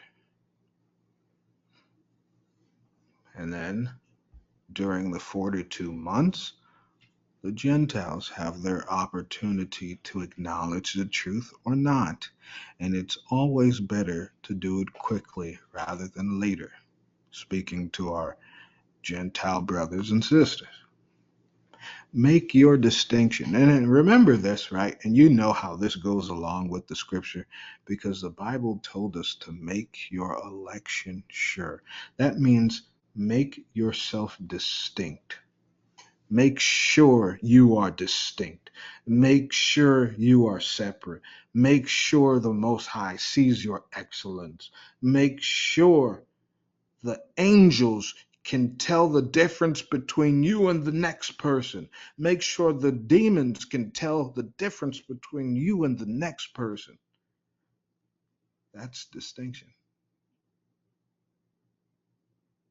Because if Christ can recognize you, the Holy Spirit can recognize you, if the Most High recognizes you, that means the devil recognizes you. That's a distinction.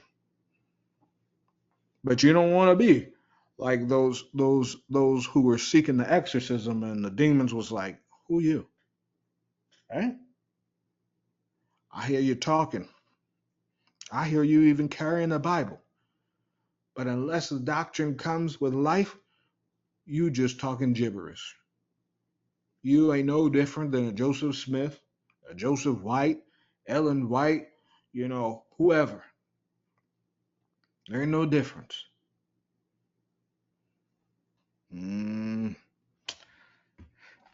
Yep. To be separate. and them that worship. How does your worship, how do you serve the Most High differently? That's the question. When life releases death. Oh, we getting there. We are getting there. Oh, for sure, brothers and sisters. Okay. Revelation 16. Now let's get on to the wait. One moment. And I did want to point out this, right? Now, I told you before, go over the four winds and the four spirits. I want you to pay attention. These were the same angels. After these things, in Revelation 7, 1 and 2, I saw four angels standing on the four corners of the earth, holding the four winds of the earth, that the wind should not blow on the earth or on the sea or any tree. I want you to understand that the same angels that were in Zechariah 2 and 6 and 11 and 21 are the same angels who are telling us that the world wouldn't be destroyed to a catastrophic measure until the Most High has chosen those who are distinct. And he's going to rank them. Now, the book of Shepherd of Hermas shared that there was you had to get in that tower before you, don't you be 101 when he's only looking for 100. Don't you be 101. Some people thought I was being mean. Don't you be 101 when he's looking for 100. Because there ain't no nice try in the kingdom. I want you to think about this. There is no nice try. There is no, okay, well, you know how Paul said, okay, we're running the race, right? And that's true. But this race don't stop until that measuring line is zip, tied up. Say, hey, all right, Father, all right, Abba, we got your number. Yeah. It don't stop until that is. And TikTok. Oh my goodness, brothers and sisters, when I tell you, let's start to crank up the heat, shall we? Revelation 16.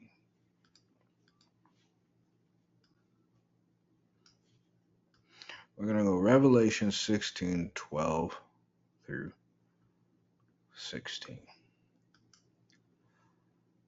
Now, first portion of the lesson was what? It was all about the children of Israel and how from the time of captivity, they chose the 9.5 to 10 tribes of Israel chose the Americas. I'm going to show you how this all intertwines with the great river Euphrates and the, what did Baruch say? The assembling again. Revelation 16 and 12. And the sixth angel poured out his vial upon the great river Euphrates, and the water thereof was dried up, that the way of the kings of the east might be prepared. And I saw three unclean spirits like frogs come out of the mouth of the dragon, and out of the mouth of the beast, and out of the mouth of the false prophet. For they are the spirits of devils working miracles, which go forth out unto the kings of the earth and the whole world, and to gather them to the battle of that great day of God Almighty. Now, this is really relevant to now. But Follow me. Behold, I come as a thief. Blessed is he that watcheth and keepeth his garment, lest he walk naked and they see his shame. And he gathered them together in a place called in the Hebrew tongue Armageddon. Now, these unclean spirits, I looked in the sealed portion. I did some searching. I want you to see what I see. Okay, now, everything, some things are incorrect, some things are correct, but check this out. And John wrote of this in his prophecy, saying, the sixth angel poured out his vial upon the great river Euphrates, and the water thereof was dried up, that the way of the kings of the east might be prepared. And I saw three unclean spirits like frogs come out of the mouth of the dragon, and out of the mouth of the beast, and out of the mouth of the false prophet. They're giving me a hard time here. Most High. Thank you. For they are spirits of devils working miracles, which go forth out unto the kings of the earth and the whole world, to gather them to the battle of the great day of God Almighty. Now these three unclean spirits that shall come forth out of the mouth of those who are unrighteous before God. Wait a minute now. Wait a minute. Now there's a different, that's something you didn't see. Now here it says the kings, but you see what's happening? Something special is happening, that it's not just the rulers of the world, it's compassing the whole earth. So these unclean spirits and workings of devils, now, brothers and sisters, we're about to see demons work in everyday people. You don't gotta see them on TV anymore. They're going to be right in front of you. Now, what are these things? These are spirits of selfishness, the spirit of lust, and the spirit of hate. Now, look in this world and tell me that these things aren't running rampant. Now watch this. These shall dwell in the hearts of the children of men, and cause them to deny the Holy Spirit, and worship the beast, which shall issue forth unto them the power of the dragon by the way of the mouth of the false prophet. Oh my goodness. We're leading somewhere. But anyhow,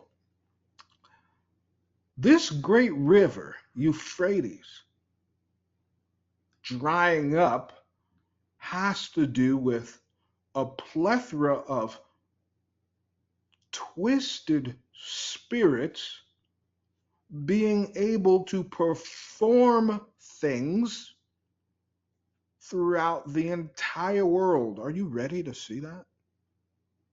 No. You don't understand. You thinking that the drying up of a river was just talking about war. No. Okay. It's so much more.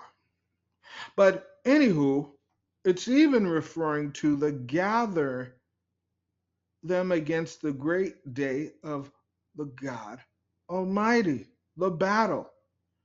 And he gathered them together into a place called Armageddon. That's in the Hebrew. Now, look what I did. I did some searching, shall we? And I want you to see this word Armageddon or Armageddon, right? It means Megiddo. Megiddo, tomato, you get it, okay? I may be pronouncing it wrong, but you get it. Megiddo. Okay? Good. Now, I did some researching in Megiddo, and look what we have. We have Megiddo right here. Okay, this is Israel. Yes, sir. I didn't got it. Okay, so if you didn't see. Now, bombs, while you're looking at Gaza, you see, me, Minister Yeshab, I'm looking at the whole thing. Now, there is Nazareth, shout out to Matzah. There's Haifa, and there's Afula. Now, let's play a game here. Okay, you ready? Let's play the game current events. Let's play a game and see what's going on in the world with those three places, shall we? Because I said, wait a minute, Most High. I don't know, Most High. Am I on to something, or am I a little crazy here? You let me know, Abba. You just let me know, and you know, if I'm off, Most High, please, Father, let me know, because I want to teach your people right. And so I stumbled, and I stumbled,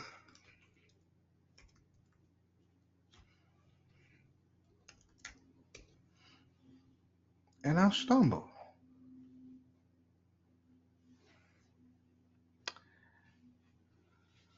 And I stumbled. And I said, Most High, if I had to tell your children in the world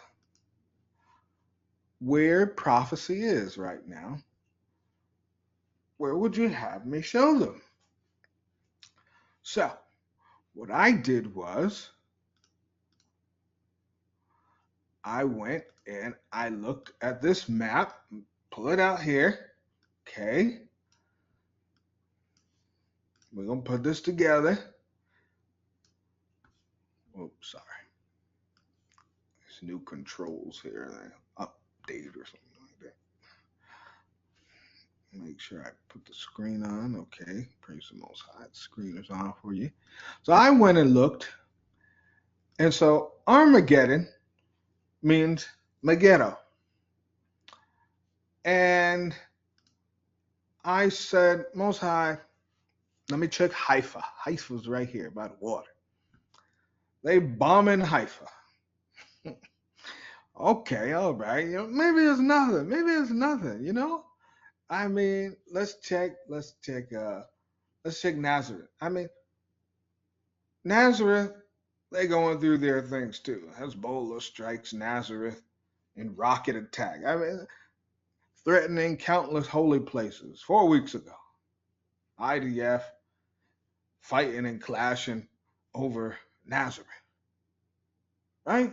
5 days ago, man killed in incident, right? All kinds of things, right? But the point is that Hezbollah and Hamas is shooting missiles there, okay? And then I go to the next place. Hezbollah penetrates border. This is in June by Afula.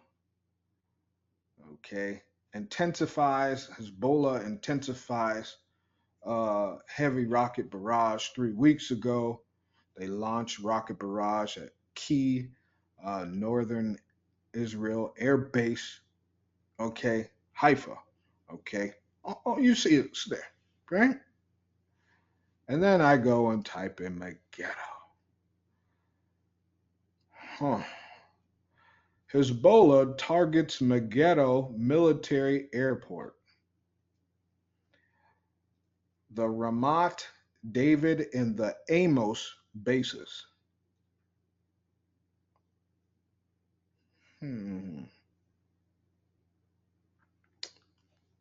Now, he said the great battle was going to start and they was going to gather him to this place. Are they not there? Are they not making their way there? Oh, wait, they're already there. So you, my brothers and sisters, you're just a little bit late. So, this prophecy, if you've read the Bible several times, okay, and I'm assuming a lot of you have read, especially Revelations, several times, you would understand that these vials and trumpets are mixed out of order. And why do I say that? Because just you'll have one thing happen and you'll say, wait, that didn't happen then, but that seems to be happening now. What? The whole thing was to confuse you. Even the end of the Bible told you, whoever tampers with the Bible, that's it. So we already knew that was going to happen. Why would Satan ever tell you specifically in order how things would happen? He would do no such thing. So here we see that the river hasn't been fully dried up, but they are making their way in already bombing Megiddo. So things are happening. It's not just like, the river dried up. Okay, now we're waiting for the war. No, all these things are happening at the same time. Okay? And that's why time does not exist anymore. That's why you can get 8 hours of sleep and still feel exhausted because time doesn't exist anymore. We are changing the realms into the messianic period. Okay. Like I said, we're already there. Okay. Now, look what it said. Christ said, I come as a thief. Blessed is he that watcheth. Because you're supposed to be paying attention to these surrounding areas that's making, hey, maybe I'm crazy.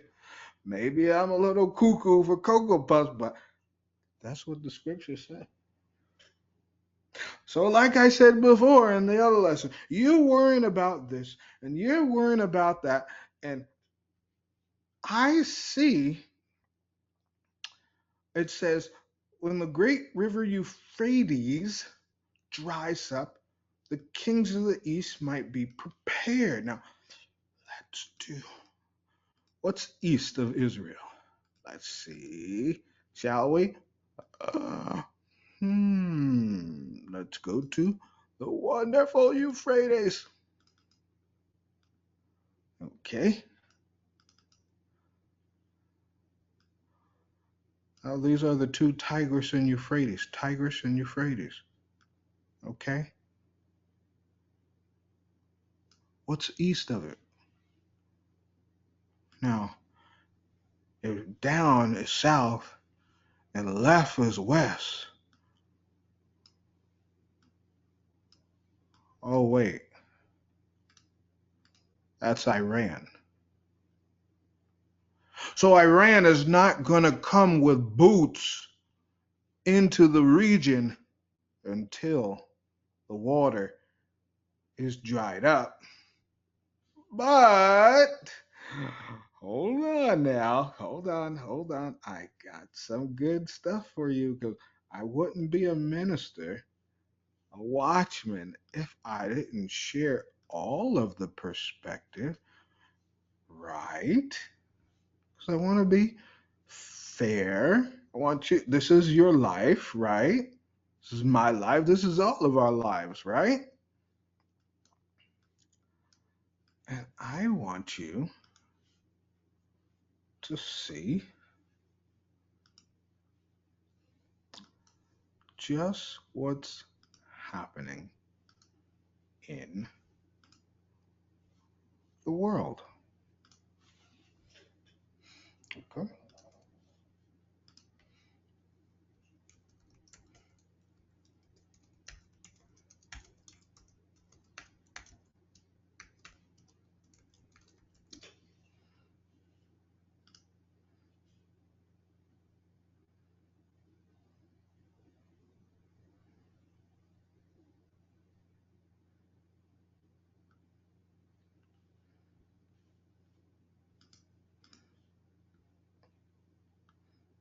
I need you.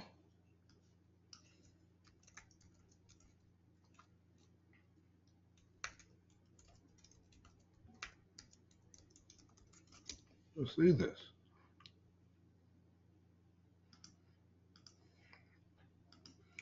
Just in case, when they sit there and say global warming, right? Brothers and sisters, but I tell you, this is happening. You're in it. Wake up. When the when the when the Euphrates dries up, oh wait, no, excuse me. Turkey depriving hundreds of thousands of people by what? Wait, what? By cutting off the Tigris and Euphrates River dam.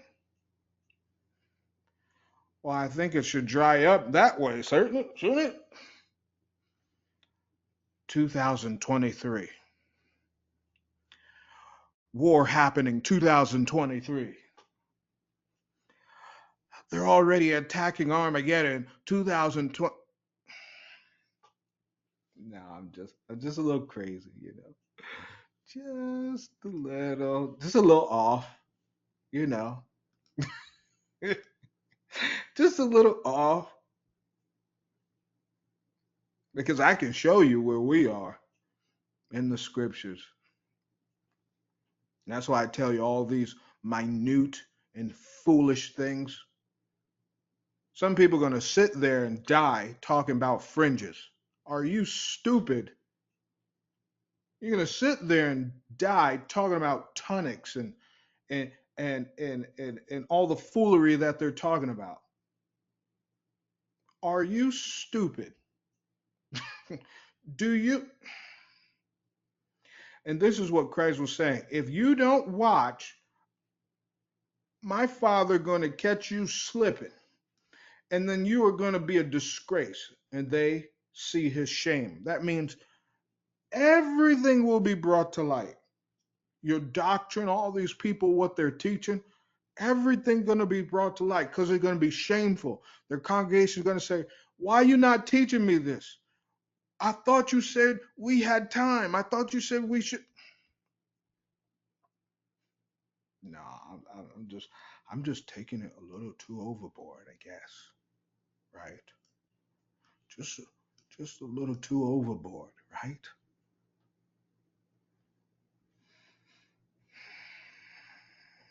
Well, you know.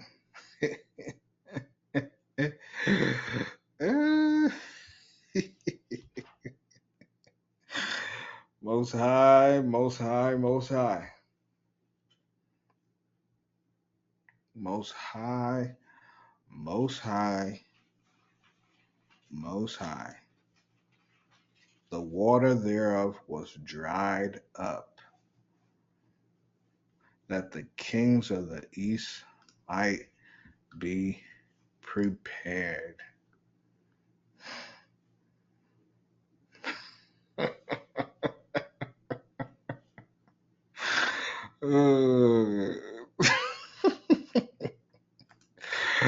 Well, I'm laughing because people's doctrines and what they teach it, and Most High, forgive me, I'm still a creation. I am a minister, man of the Most High, but how ignorant do you have to be to just be watching and believing anything? There is a reason that I sat there and told all people who follow my ministry, hands down, lay off the distractions and focus on your relationship. Because at any minute, this is about to go from 100 to 500, and we're already at 100. You just don't know it yet. It just hasn't kicked in yet. Okay? Because now, simultaneously, Revelation 9:12, one woe is past, and behold, there come two woes. That's right.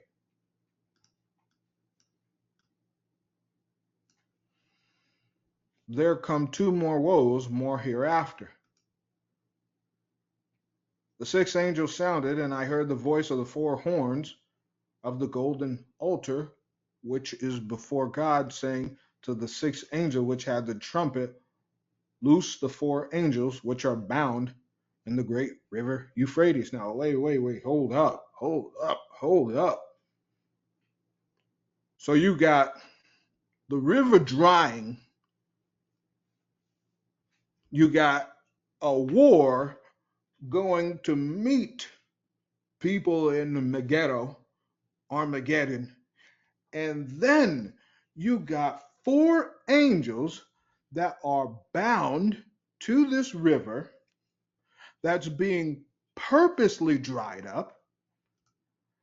And when these four angels were loose, which were prepared for the time, it means an hour, a day, a month, a year, it means a time, for to slay the third part of men all over the world. Now, here it goes even worse. And the number of the army of the horsemen were 200,000. And I heard the number of them 200,000. Now, some people may say that's 40,000. But I got a crazier number than that. But I'm going to show you what's being said online, because I looked at this number and I said, no, let me do some searching. 200,000.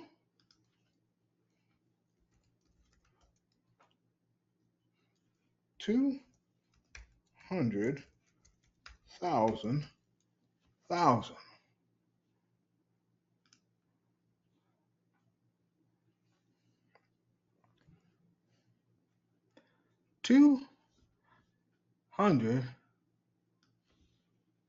Now, I said, Most High.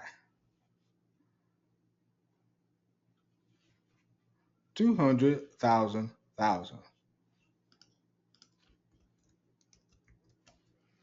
And I said, oh, Most High. I said, I don't think, Most High, the people in the world understand how bad this is. 200,000. And you're like, oh, well, it don't matter. Countries got more than that. So upon my research, I looked, of course, online and I said, Most High, what's this number? And so far, every text, every commentary said this 200,000 mean 200 million. 200 million army that is being released from the gates of hell.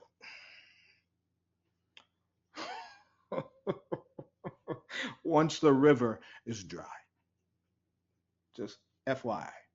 So you ain't gonna be able to worry about what's going on over there, because what's going on around you is gonna be even worse.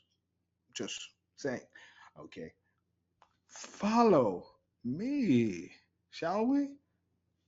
It says, let's bring that back now. Saying to the sixth angel which had the trumpet, loose the four angels which are bound. So there are four angels bound by chains in the great Euphrates, and the four angels were loosed.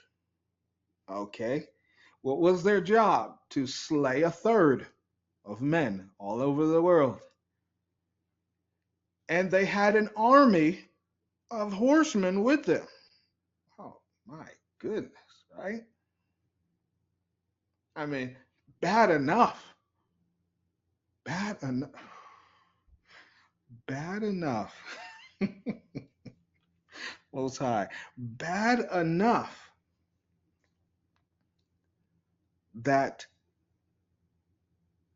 they were being bound, but bad enough that when they were being bound, they were preparing for their time. I told I told you, some of y'all was afraid, and you wonder now why I'm doing the Ephesians spiritual warfare lesson, because most people, I'm gonna be honest, most people not gonna make this. That's just the reality. It's just the reality. Hey, it's just the reality. Don't shoot the messenger, but I wanted to spiritually prepare the people. And Most High said, Most High, what's going on? What's going to happen? It's like, hey, spiritually prepare them. Then I'm like, what? Oh my goodness. Hmm. And the number of the army of the horsemen were 200,000, and I heard the number of them. Thus I saw the horses in the vision, and them that sat on them, having breastplates of fire and jacinth and brimstone, and the heads of the horses were as the heads of lions, and out of their mouths issued fire and smoke and brimstone. By these three was the third part of men killed by fire, by smoke, by brimstone, which issued forth out of their mouth. Now, we're going to get back to verse 18, but I'm going to show you what this means. For their power is in their mouth and in their tails, for their tails were like unto serpents, and had heads, and with them they do hurt. And the rest of men which were not killed by these plagues, now these in verse 18, fire, smoke, and brimstone, make plagues, yet now watch this. The rest of the men which were not killed by these plagues, yet repented not of their works of their hands, that they should not worship devils and idols of gold and silver and brass and stone and of wood, which neither can see nor hear nor walk. Neither repented they of their murders, nor of their sorceries, nor of their fornications, nor of their thefts. Excuse me. Now, these plagues, a third part of the world will be killed by fire, by smoke, and by brimstone. Now, you tell me if this was not good picture. When life releases death. Now, when I said when life releases death, it's because the Garden of Eden is the essence of life. Okay? But only life has the power to hold death. Yes, Eden was holding death. Death is what's coming. Now, by fire, by smoke, and by brimstone. Now we know Sodom and Gomorrah, brimstone rain, which means missiles and bombs are going to start to go off over all the world. This is what's coming. Now, if you've been measured, and I'm certain the Most High will certainly share with his chosen who has been measured, there will be no worrying for them. But more than likely, they'll end up still repenting because that's just the right thing to do anyway. Some people, now, if, and I want you to understand why I started it out with Euphrates, right? Because if we, as the children of Israel, don't acknowledge the past, you can't acknowledge the present, and there will be no future for you. How can you acknowledge what doesn't exist? You can't say I'm the Most High's child if you're not going to be in the kingdom. You can't say you're the Most High's child without telling all the atrocities of, yes, what the Gentiles did to Israel, but all the atrocities of what Israel did as well. And because children of Israel used to eat children, the women used to kill their wives. Ezekiel, women used to kill their sons and their husbands because they corrected them, kind of like how a lot of females in the westernized world or who have been sipping that cup of Babylon, they are like, oh, you're so tough on me, and you're not inside with your emotional and sensitive side, and one thing led to another. They end up killing the men and the sons as well, because the sons reminded the women of their husbands. So they said, just get rid of the loose ends. I mean, you see these murders today. You even see uh, a lot of mothers murder their children spiritually and emotionally because when they divorce the men, they say, "Oh, you look like your father. Oh, you remind me of your father."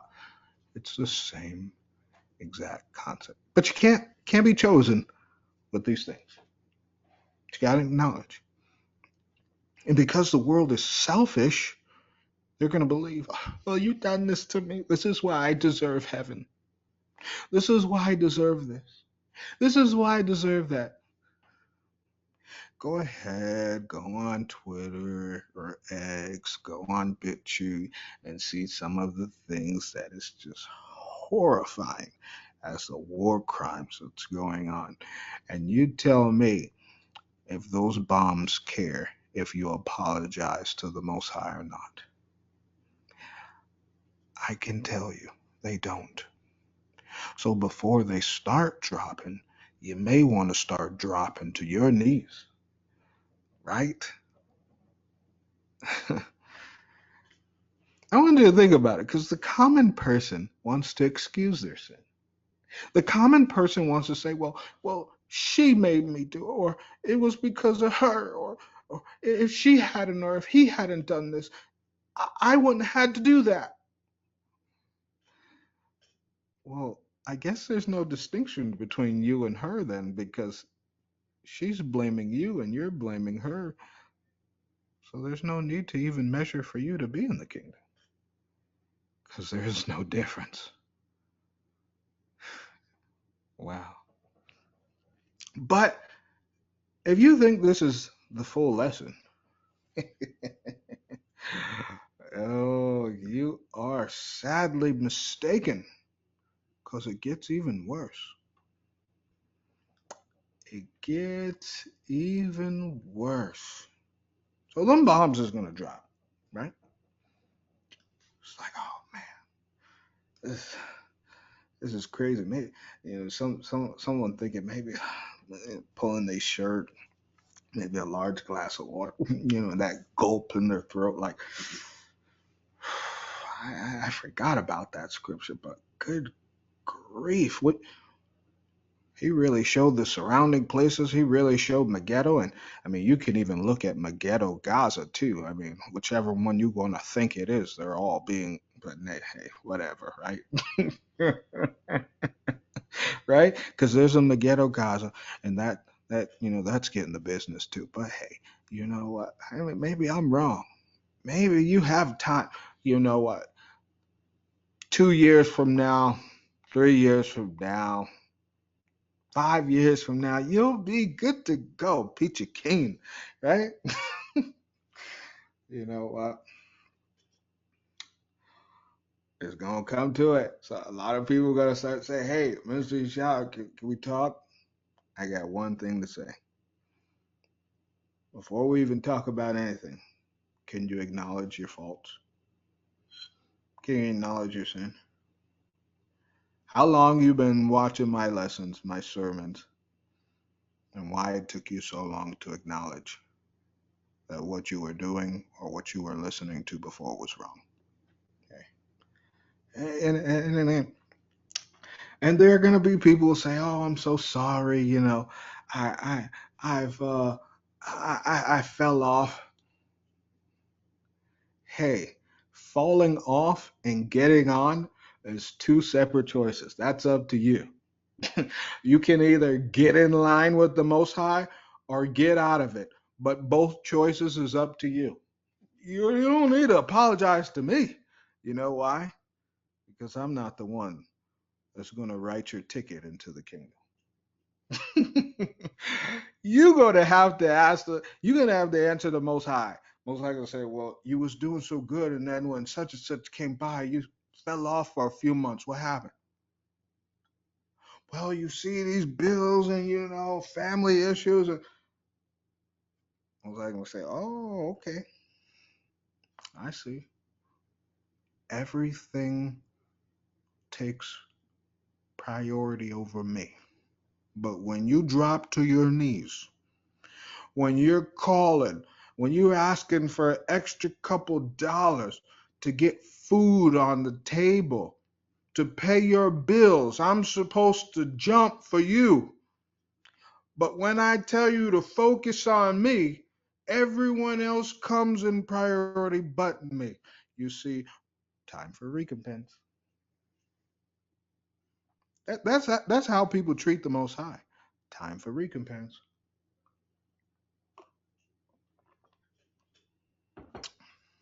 Uh, and that's gonna probably most likely will be the hardest acknowledgement ever. Is is to sit there and say how badly people treat the Most High. That's right, how badly people treat the Most High. Because people treat the Most High horrible. Think about that, right? Whenever you need something, you want the Most High to stop, drop, and roll for you. But when other people come around, the Most High is placed back on that dusty shelf. He's placed back in that closet. He's placed back in the basement. The Most High is only convenient to you when times are hard. Think of it like this, right?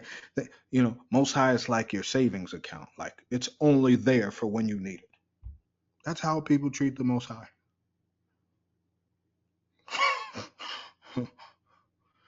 The Most High. I mean, think about it. People treat the Most High like in the U.S. People treat the Most High like a set of taxes, right? Your tax return.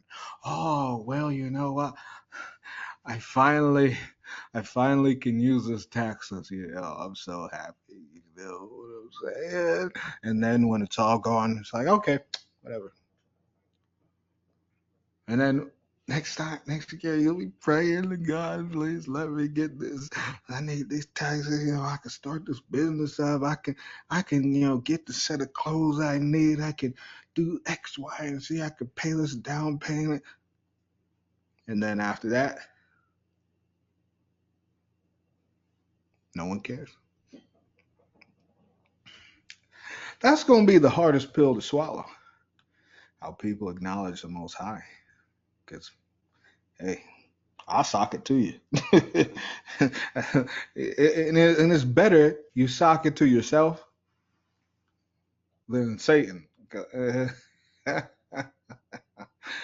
Ooh-wee. Okay. All right. Let's get right into it. Sibling oracles. Call this one Blast from the Past. Book 4. Okay, I'm sorry. I'm book 5. Book 4, go 115.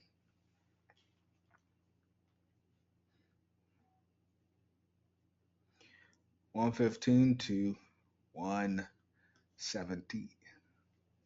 And I read an evil storm of war will also come upon Jerusalem from Italy, and it will sack the great temple of God whenever they put their trust in folly and cast off piety and commit repulsive murders in front of the temple. Then a great king will flee from Italy like a runaway slave, unseen and unheard over the channel of the Euphrates when he dares to incur a maternal curse for repulsive murder, and many other things confidently with wicked hand. When he runs away beyond the Parthian land, which is Persia, many will bloody the ground for the throne of Rome. A leader of Rome will come to Syria, who will burn the temple of Jerusalem with fire. At the same time, slaughter many men and destroy the great land of the Jews with its broad roads. Then indeed an earthquake will destroy at once Salamis and Paphos when the dark water overwhelms Cyprus, which is washed by many waves. Now, hold on now, hold on. But when a firebrand turned away from a cleft in the earth, and the land of Italy reaches to broad heaven, it will burn many cities and destroy men. Now you may say, the land of Italy reaches all over the world. This is the indoctrination, okay, of the Romans. All right. Much smoking ashes will fill the great sky. That's bombs, that's nuclear waste, and showers will fall from heaven like red earth. That is acidic rain. Acidic rain. Know then the wrath of the heavenly God, because they will destroy the blameless tribe of the pious. Then the strife of war being aroused will come to the west, and the fugitive from Rome will also come brandishing a great spear, having crossed the Euphrates with many myriads.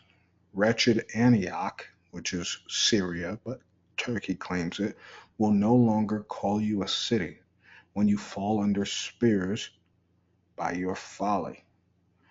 And then pestilence and terrible din of battle will destroy Cyprus.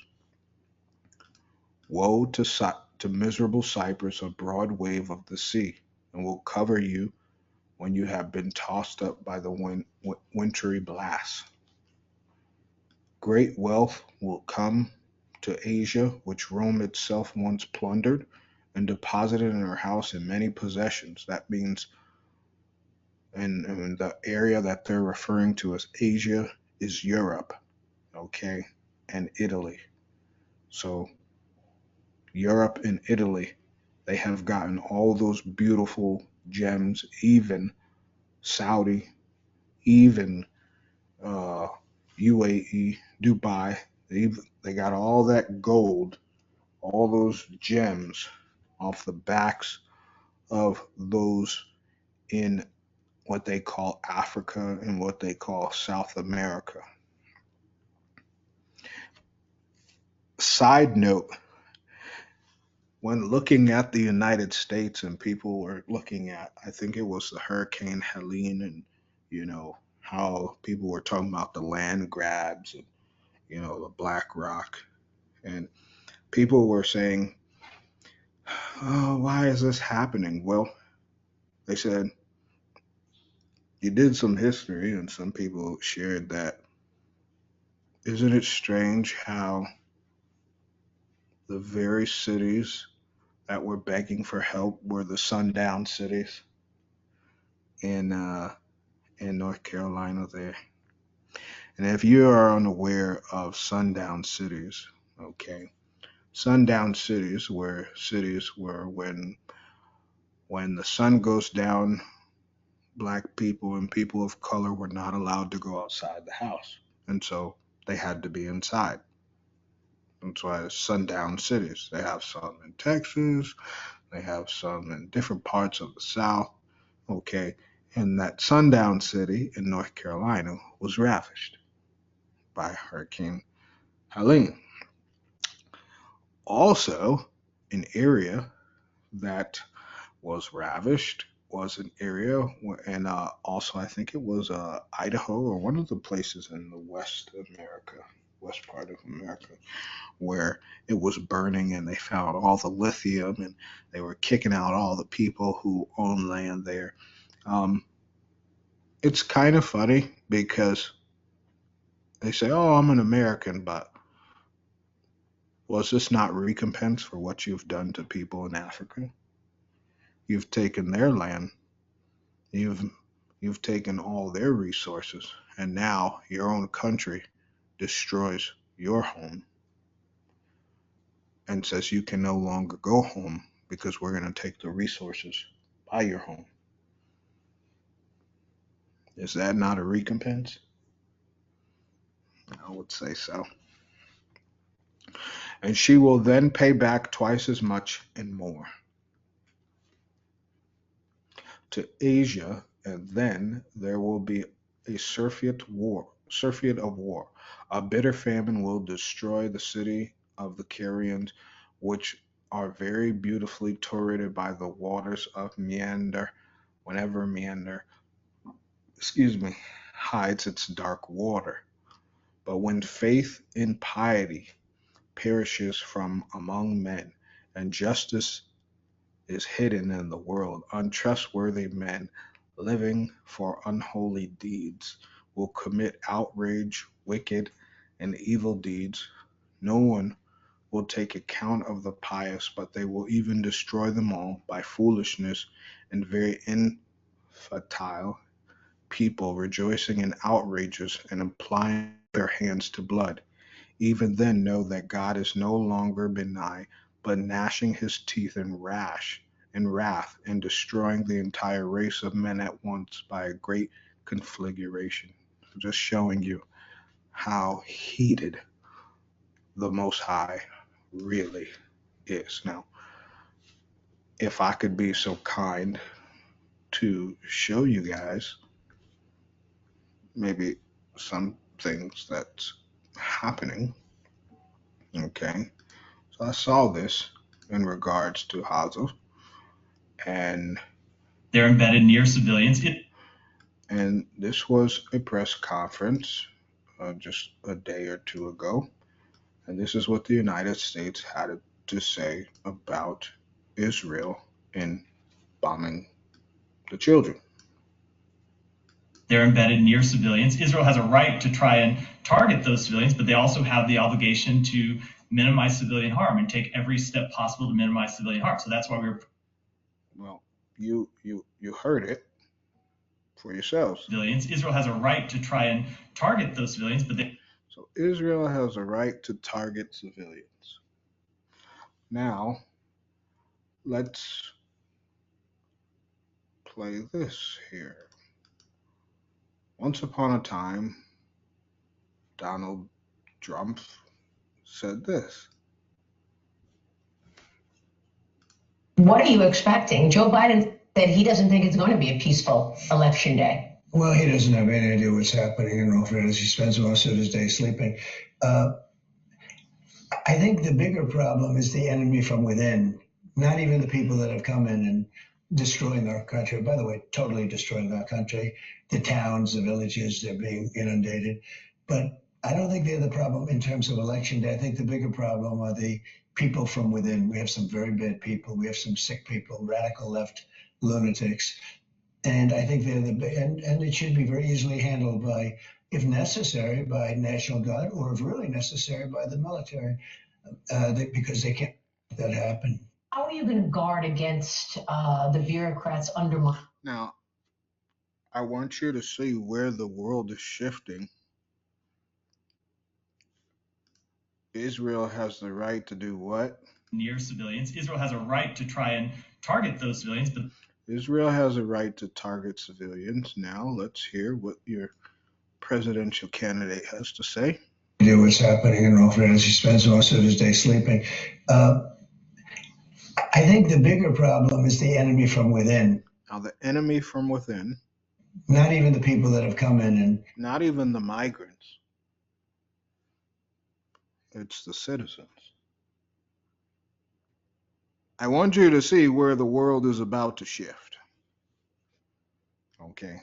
Hey, I would be a bad minister if I wasn't gonna share it, right? I want you to see where the world is shifting. And it doesn't matter. He who calls Americans who disagree with him the enemy from from within. You know where that language comes from? The enemy from within, talking about Americans. He who says he would use the military to go after them. Now, she's also called people the enemy within as well. So what does that mean for OU United States? Because you don't support Israel, I'm going to turn the military upon you. Now, no. Don't you sit there and think that this is the same military that was 10, 15, 20 years ago. Okay. Mm-mm. This is the military of sodomites, of transgenders, and of TikTokers, and of a bonus. And why I say a bonus? Because those kids, they only join in for a car. And they could barely read or write. I'm just sorry. I'm wondering how they even do PT, but whatever, right? So these are individuals who are already against your morals. This woman at her speech the other day, I saw, and the news took it out.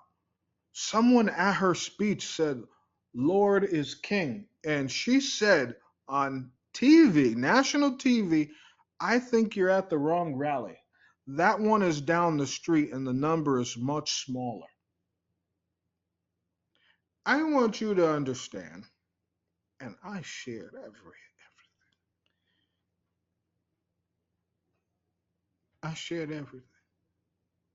Everything I could. It doesn't matter who wins. If Joe Biden wins, I've heard that the October surprise is going to be they're going to invoke the war executive order and say no elections because we're in war. They're going to say, "Oh, good old USA is in war, and we're going to send our children and our men to die and kill civilians."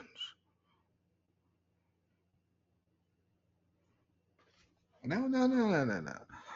Yeah, I wasn't even going to show this. I promise you, I was not going to show this clip. But since we are talking about it, right, really quickly, I get excited. Maybe it is a good thing to show you guys. You know, those in the U.S. Maybe it's a good thing to show you. Oh, Most High. I tell you, I really do try. I really do try to help people. I just hope they listen, Most High. Because the help can only go so way. The ministering can only go, it can only go so far, excuse me. So there was, let's see.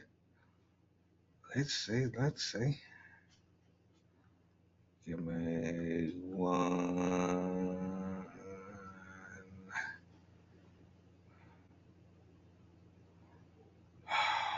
Don't tell me. Give me a break if they cut it off. I don't even see it. Let me see. Bear with me, brothers and sisters. I keep my voice up here, but just please bear with me as I try and find this little clip here. And I thought I saved it, but it looks like it's nowhere to be found.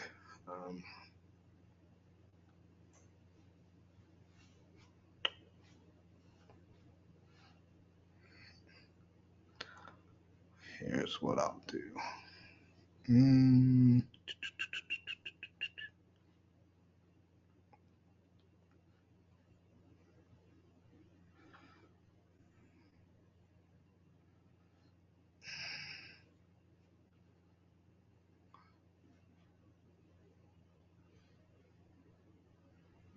Let's see. Ah, thank you, Most High. All right, I got it. So, yeah, they always say like predictive programming and you know, just blah, blah, blah, you know. And then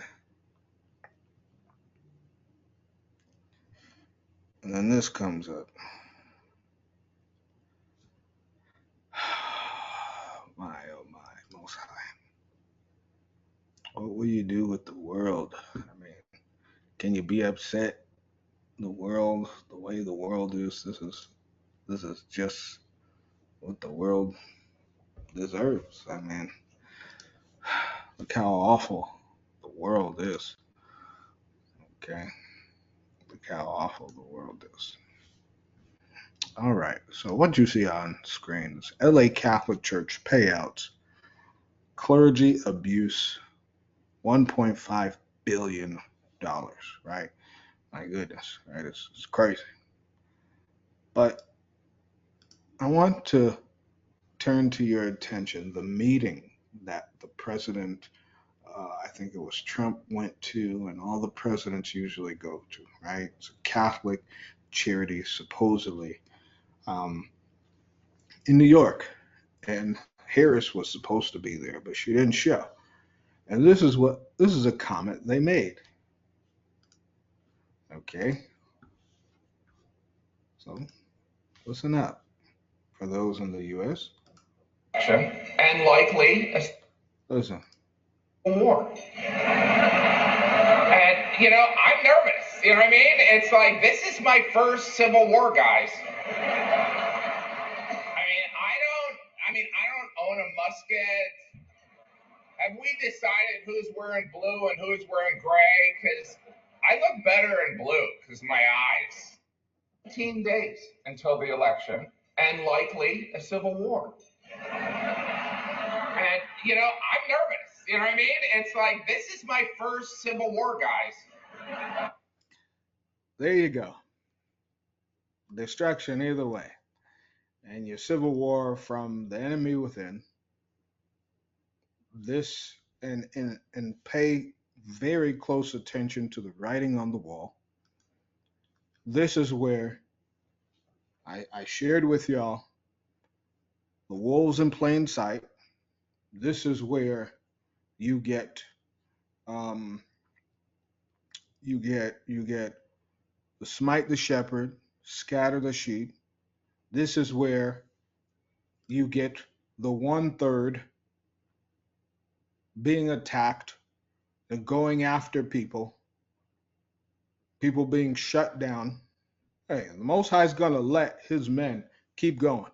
I can assure you and we don't need no computers to keep going. I can assure you that.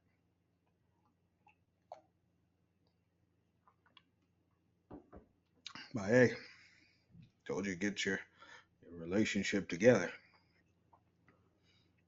So this is what the Most High is gnashing his teeth at. They're gonna start going after innocent people. That's right.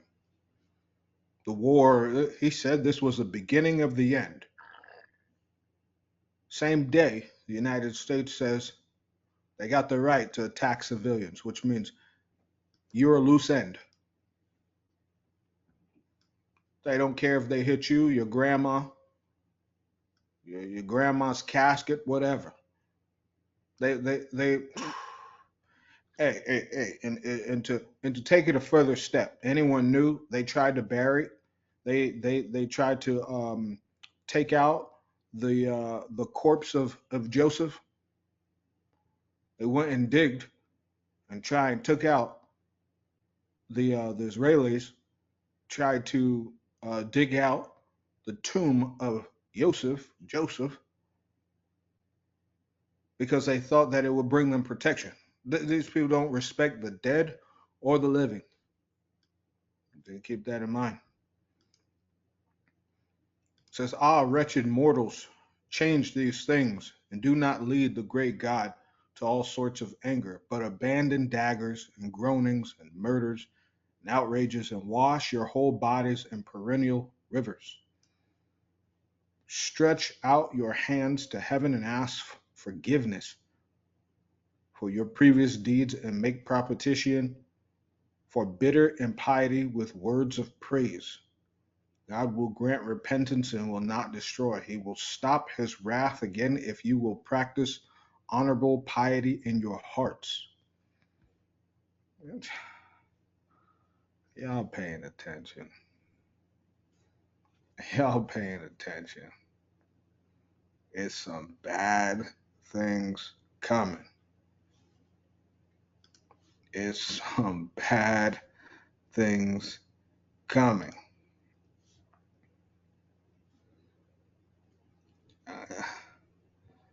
I'm just sharing with you. I'm just sharing. Chapter 5. We're going chapter 5, 435 to 445.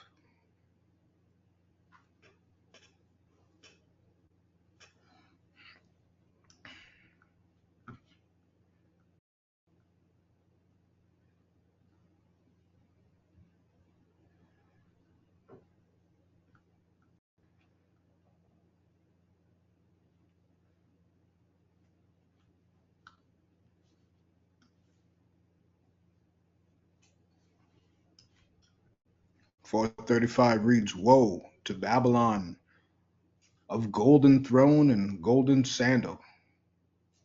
For many years you were the sole kingdom ruling over the world. You who were formerly great and universal, you will no longer lie on golden mountains and streams of the Euphrates. Now you sit there and say, we know Babylon, and you see the footnote here. Isaiah 13 is Babylon.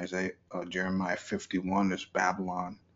But you say, why does Babylon get compared to the Euphrates? Well, let me share with you. Once upon a time, Gilgamesh and Nimrod and all their time, the Euphrates region was known for the life of the world.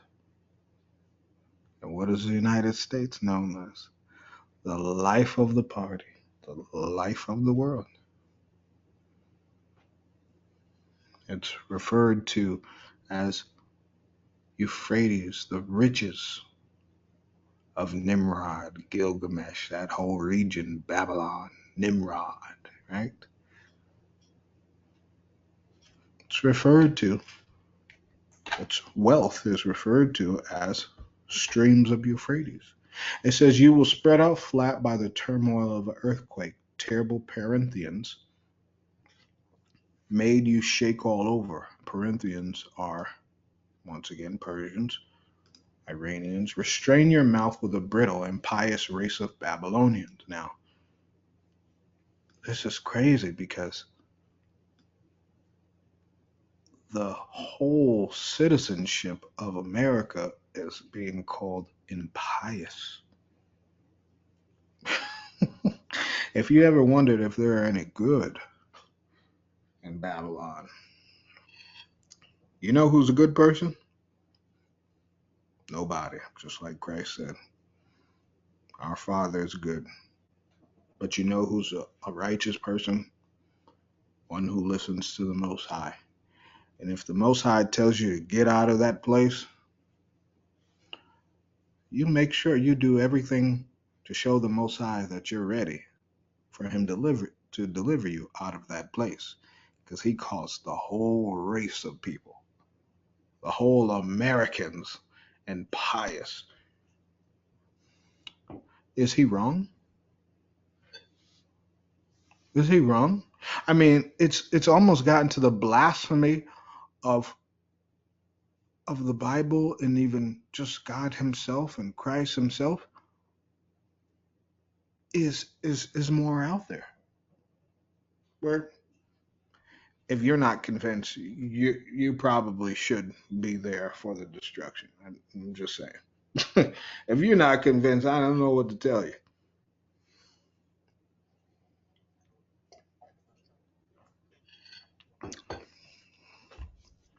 It says, neither ask nor take thought how you will rule over the Persians or how you will hold sway over the Medes. Wait, what?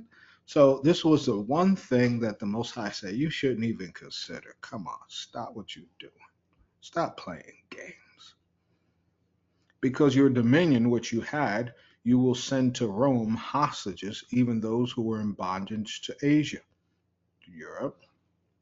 So also, though thinking as a queen, you will come under the judgment of your adversaries, on whose account you sent ransom. You will pay a bitter reckoning to your enemies in return for your crooked words. So notice, money isn't going to stop them. I mean, you killing their people, that ain't doing nothing. But it's going to be something that you say. And since this is a religious war, I wouldn't be surprised. I wouldn't be surprised if they're going to say something and say, oh, who could do X, Y, and Z in the name of Allah and so forth and so forth. I wouldn't be surprised. Do you notice that Benjamin Netanyahu said, oh, Iran, we will deliver you? That's been the whole, what? That's been the whole thing, the whole rhetoric since, what is it, so-called October?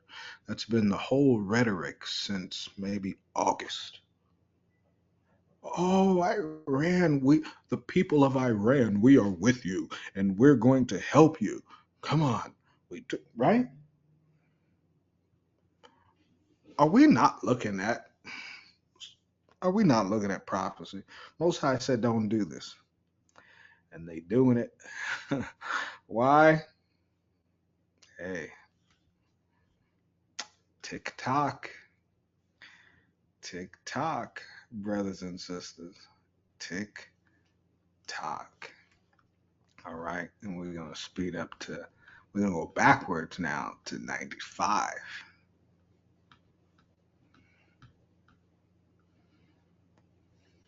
Nero. Okay. Give me 1 second, brothers and sisters. 1 second, please. Bear with me. One moment.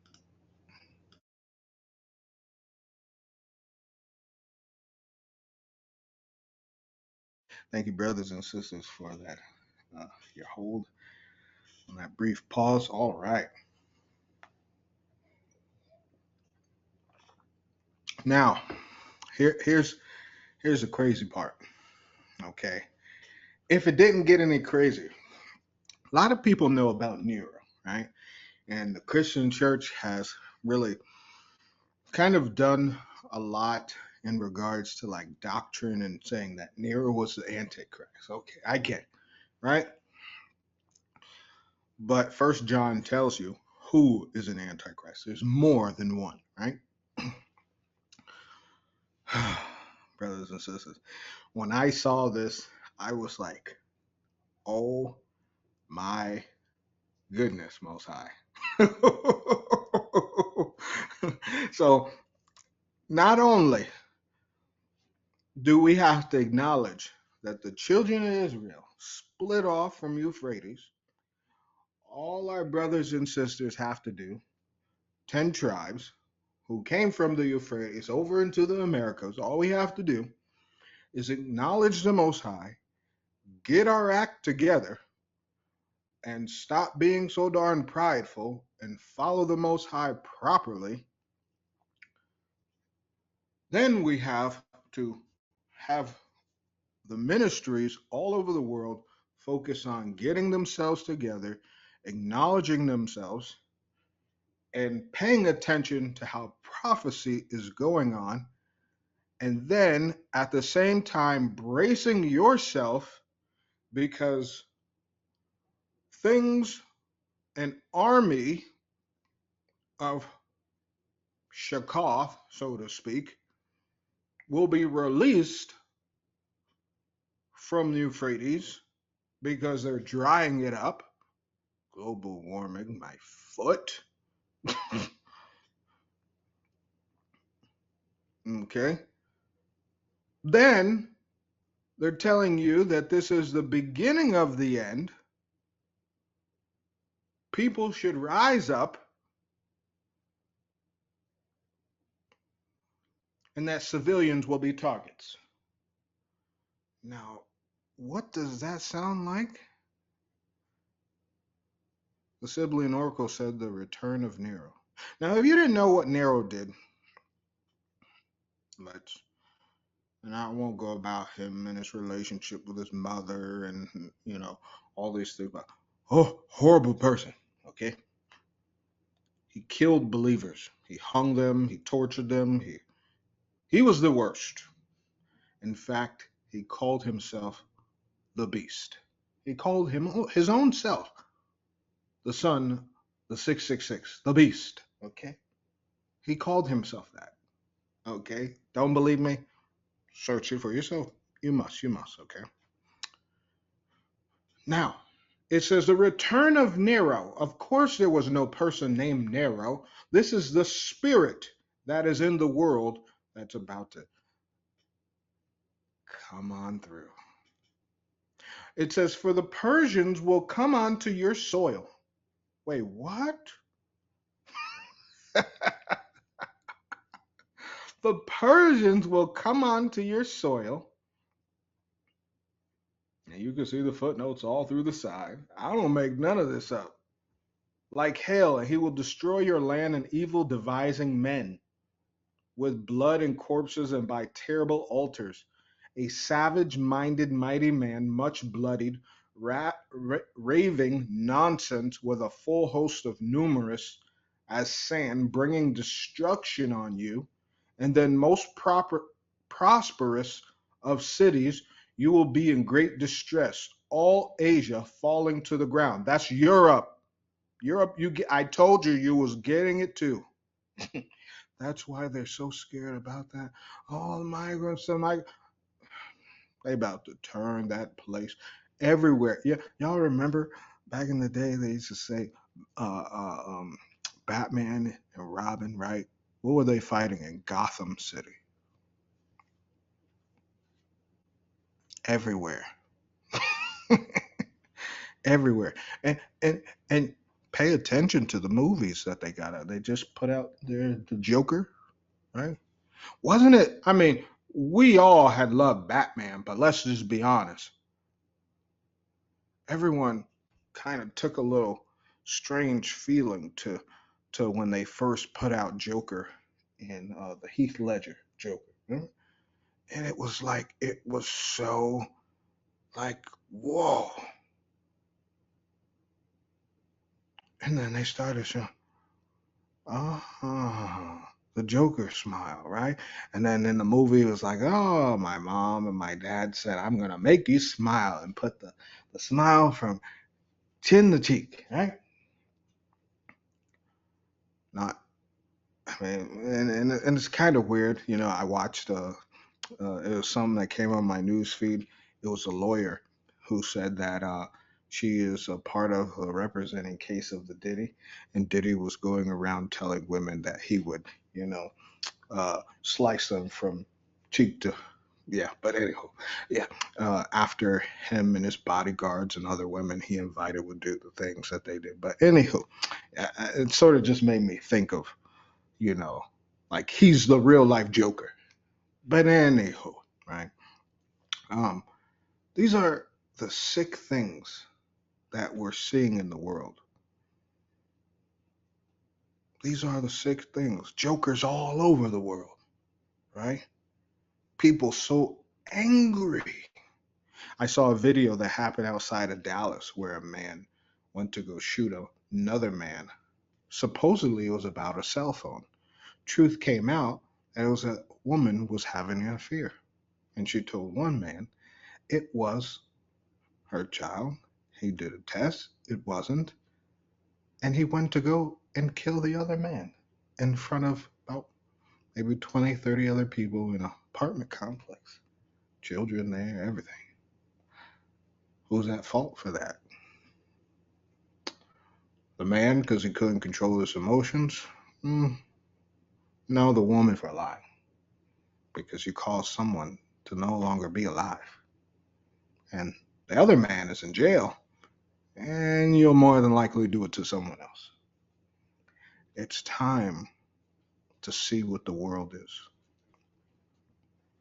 The spirit of Nero is in this world. It's sick. But everything that has attached itself to this spirit, it will fall to the ground. It says, all Asia falling to the ground will lament for the gifts she enjoyed from you when she wore a crown on her head. But the one who obtained the land of the Persians will fight.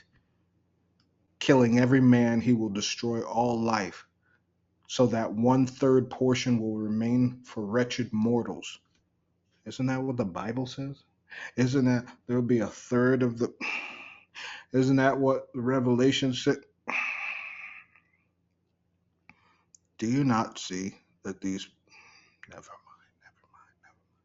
He himself will rush in with light bound from the west, besieging the entire land. Besieging the entire land, laying it all waste. When he attains formidable height and unseemly daring, he will also come wishing to destroy the city of the blessed ones. And then a certain king sent from God against him will destroy the great kings and noblemen. Thus there will be judgment on men by the imperishable one, which is Christ. They're only being used for a time. Let's keep going. Alas, for you, wretched heart, why do you provoke me to show me these things to Egypt? Now remember, keep in mind, Egypt is the land of bondage. Spiritual Egypt, spiritual Sodom, right? Spiritual Babylon, right? A grievous multiplicity of sovereignty. Go to the east, to the mindless tribe of the Persians, and show them what now is and what will be. The current river Euphrates will bring on a flood and will destroy the Persians, Iberians, and Babylonians and Macedonians, who love war and trust in bows.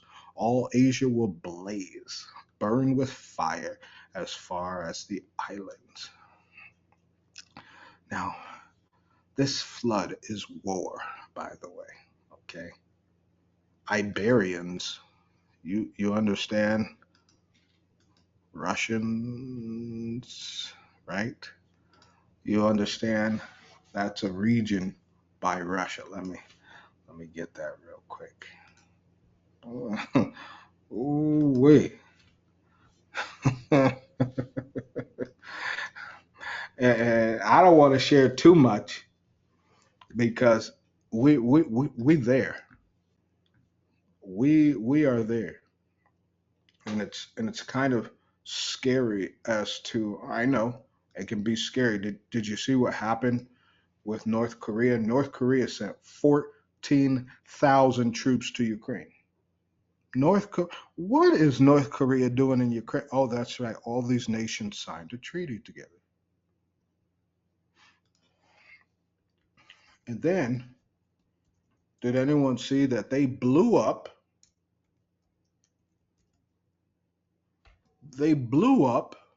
their bridges to America? I mean to South Korea. You blew up a whole bridge. So you can't get in that way. Oh, that means that something bad is going to happen to them. I'm just letting you know.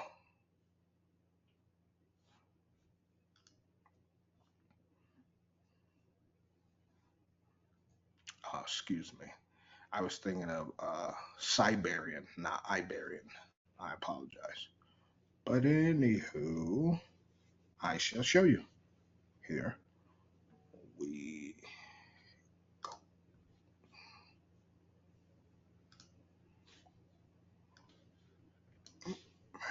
There we go. Iberian. Prehistoric people, southern and eastern Spain, who later gave their name to the whole peninsula.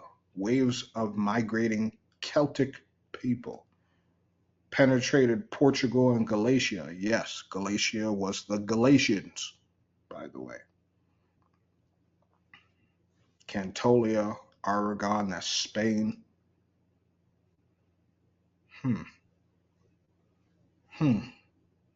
Iberians of Spain, Iberian Peninsula, Europe, Spain. The Greek called it Iberians. All right. So now we put this in perspective. All Asia will burn, will destroy the Persians, the Europeans, and the Spaniards, and the Babylonians. All of it's going down.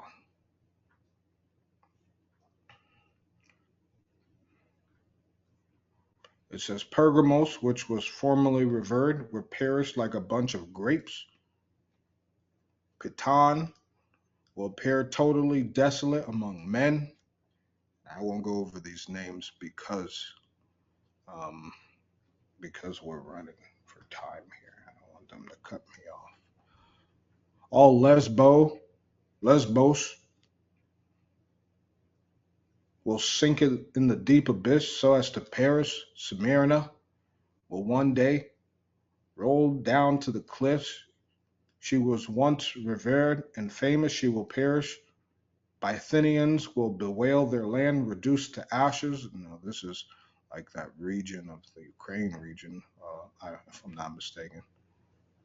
And great Syria and Phoenicia of many tribes, woe to Lycia.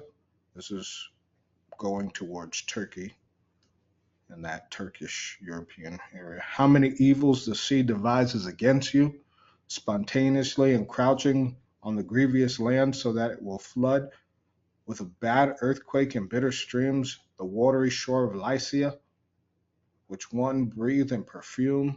A terrible wrath will also come on Pygria because of the pain for which Rhea, and this is where they put in their little Greek mythology, which we know is not correct.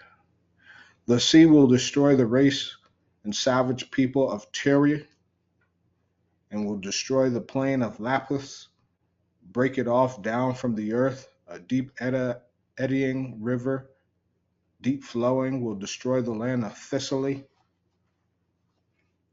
chasing men from the land. Erdanus, which claims to have once begotten forms of wild beasts. The poets bewail thrice wretched Greece, when a great king of great Rome, a godlike man from Italy, will cut the ridges of the isthmus. Him they say, okay. Now, I want you to pay attention now. We're going to skip that little portion. It says, he will flee from Babylon, a terrible and shameless prince, for whom all mortals and noblemen despise, for he destroyed many men and laid hands on the womb. Now, this is kind of interesting because this sounds like a politician would be leaving. Who has the power to destroy people's lives and lay hands on the womb? It would be policies that these politicians do, and these things that they do to convince women to do what? Kill their, right? It says he sinned against spouses. They teach about fornication. They teach about all kinds of things.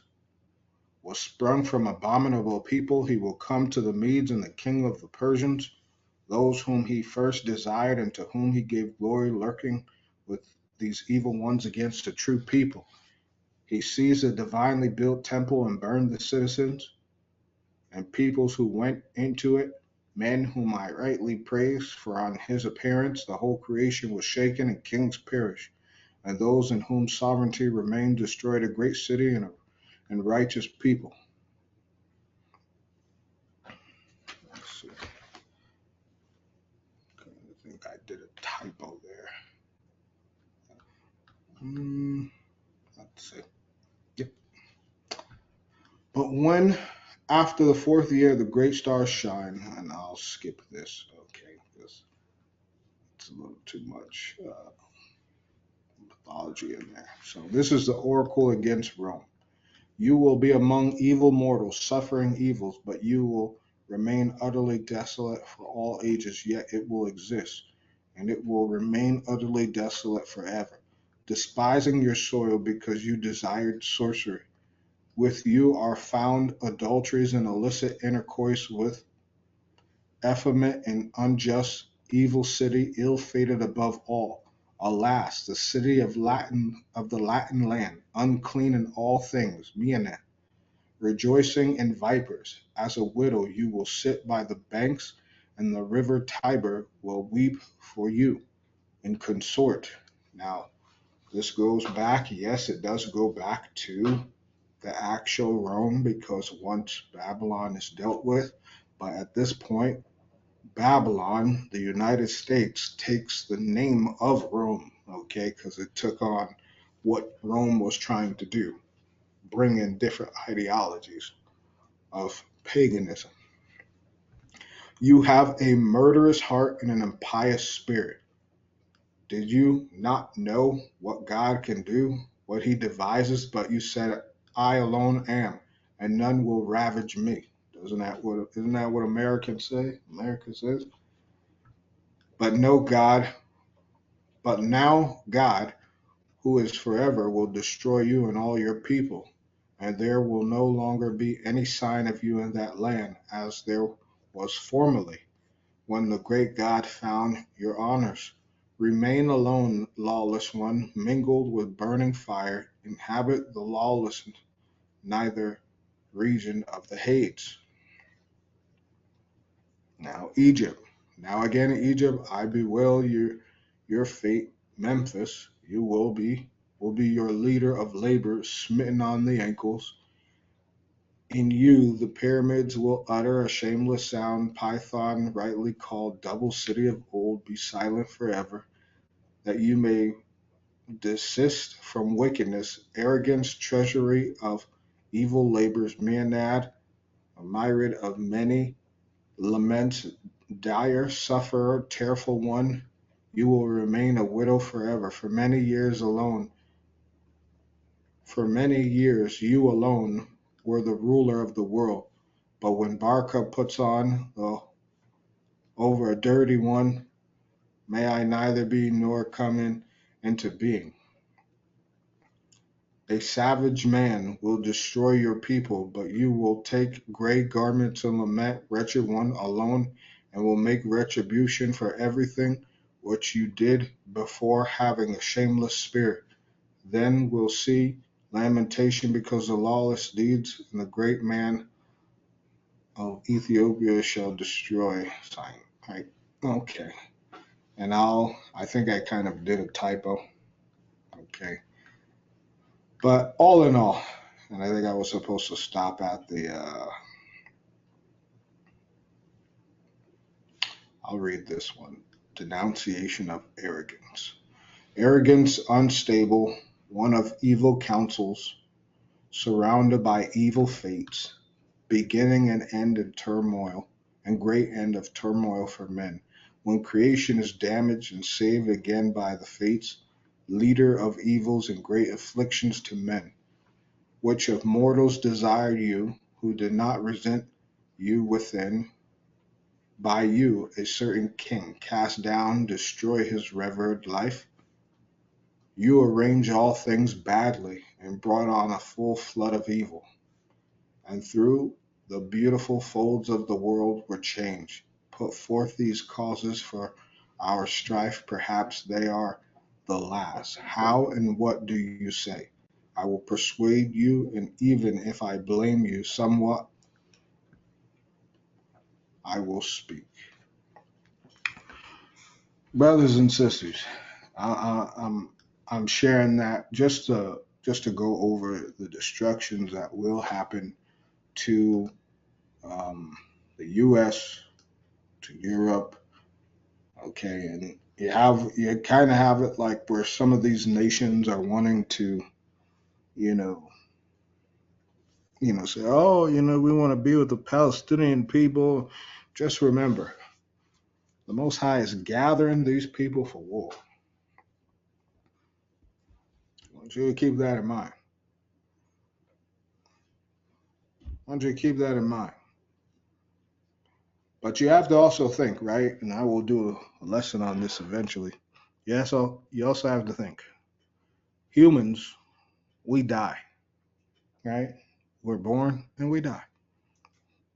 So if they send in all their troops into these lands, they have some reserved for who? Christ, it says. They also have reserved some. They have reserved some what? Tesla robots, right? Some AI. But I'll get into that at another time. All right, to bring it all into a wraps, Jeremiah 50.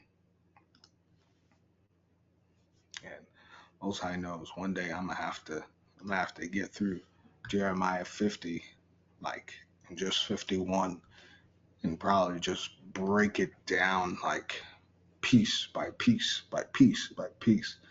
I don't even know if we have that time, brothers and sisters, because so many things, like I said, is happening. This is Jeremiah 50:38. So bringing it all together, a drought is upon her waters, and they shall be dried up, for it is the land of graven images, and they are mad upon her idols.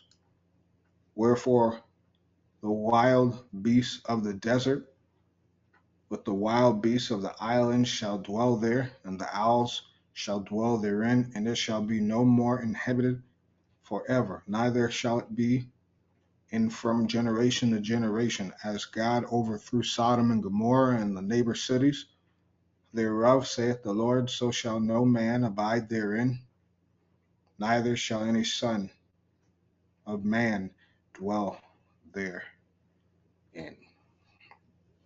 Now, this is referring to its waters, Babylon's waters being dried up. Follow me. Jeremiah 51, this is 25 to 42 with the emphasis of 36.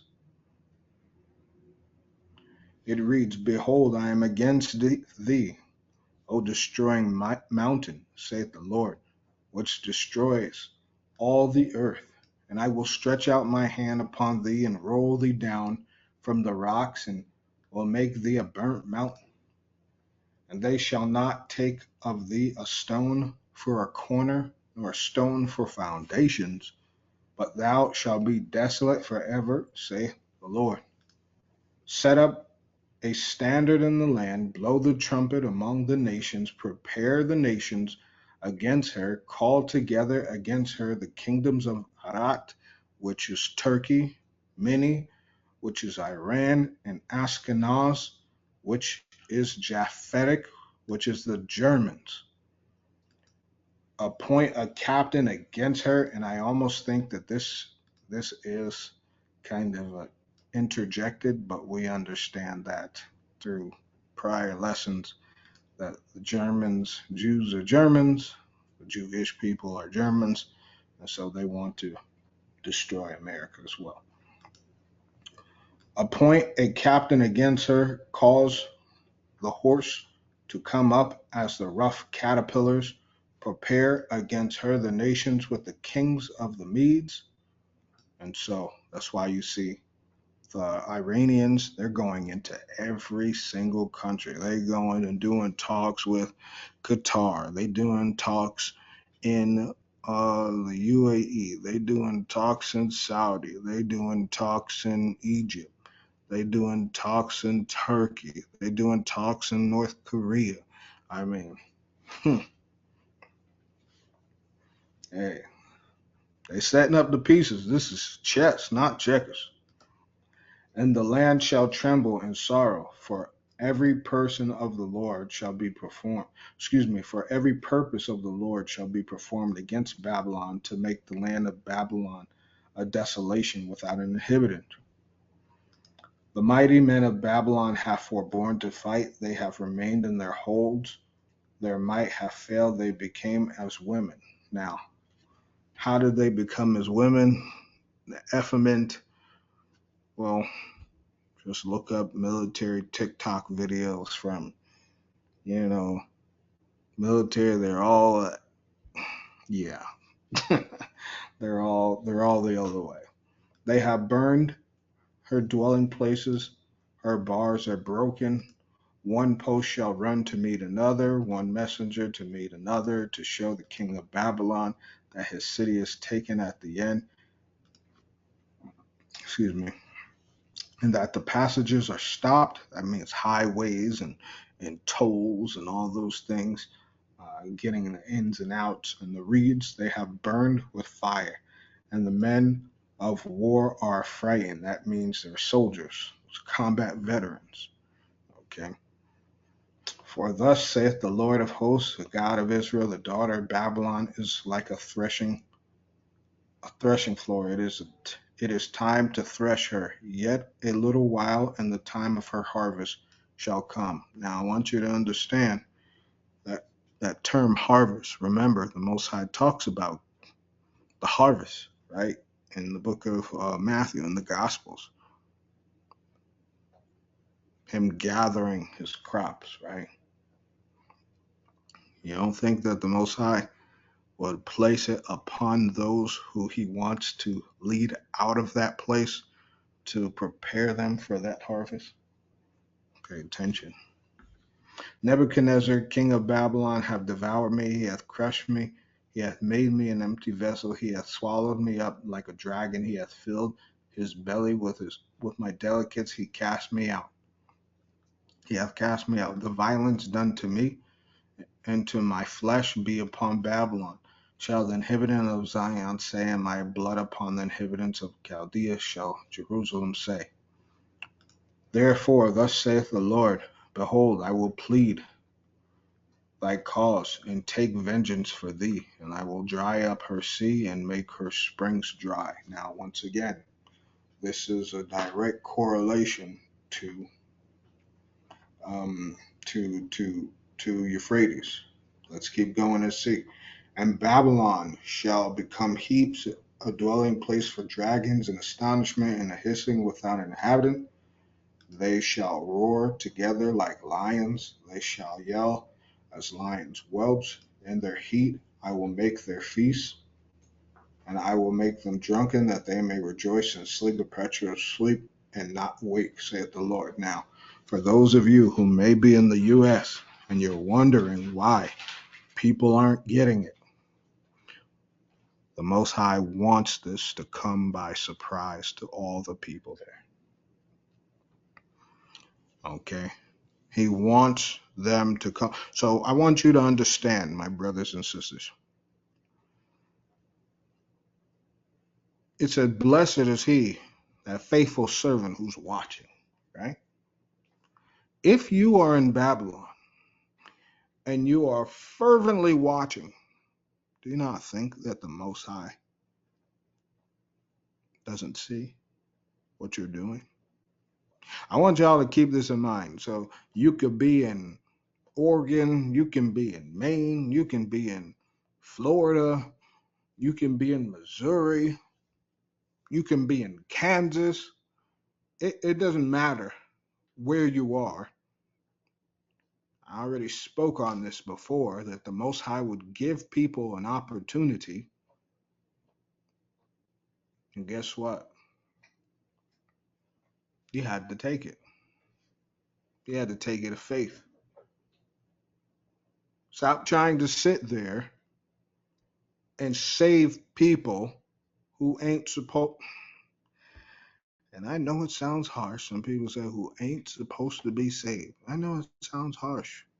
But if the Most High says, in their heart, I will make their feast. That means they're going to continue to they're going to start to dance. And do you not see everyone in that country? All they want to do is dance. All they want to do is have a good time.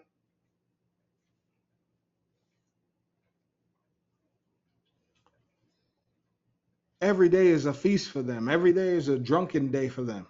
Every day is a day they can rejoice and just have a good old time. The Most High says, I'm putting them, what? A perpetual sleep. And no, Now, if our Father in heaven said you couldn't wake up these people, why are you still trying? And then my question. Is it righteous to get in the way of the Most High's judgment? Is it righteous to think that you, little old you, can do something? Of course not. Okay, if the Most High didn't call you to do something in that particular situation, that's not your job. He already told you in 2nd Ezra, prepare your household, right? Why are you worried about the next man? When all of them are perpetual sleep, they're still talking about a vote. You big idiot. That's the dumbest thing you can do. Do you not see? You scream and vote, vote, vote, and these individuals are getting evil by the second. I mean, the words are just becoming more subliminal. What do you mean? Wait. What do you mean by you telling me that those on the inside are worse than the people coming in your country? What do you mean? The people paying taxes or the people tired? But isn't this the same man who said we got to get rid of the Jew haters? We got to round them up? That's who he was talking about. The spirit of Nero is coming to persecute.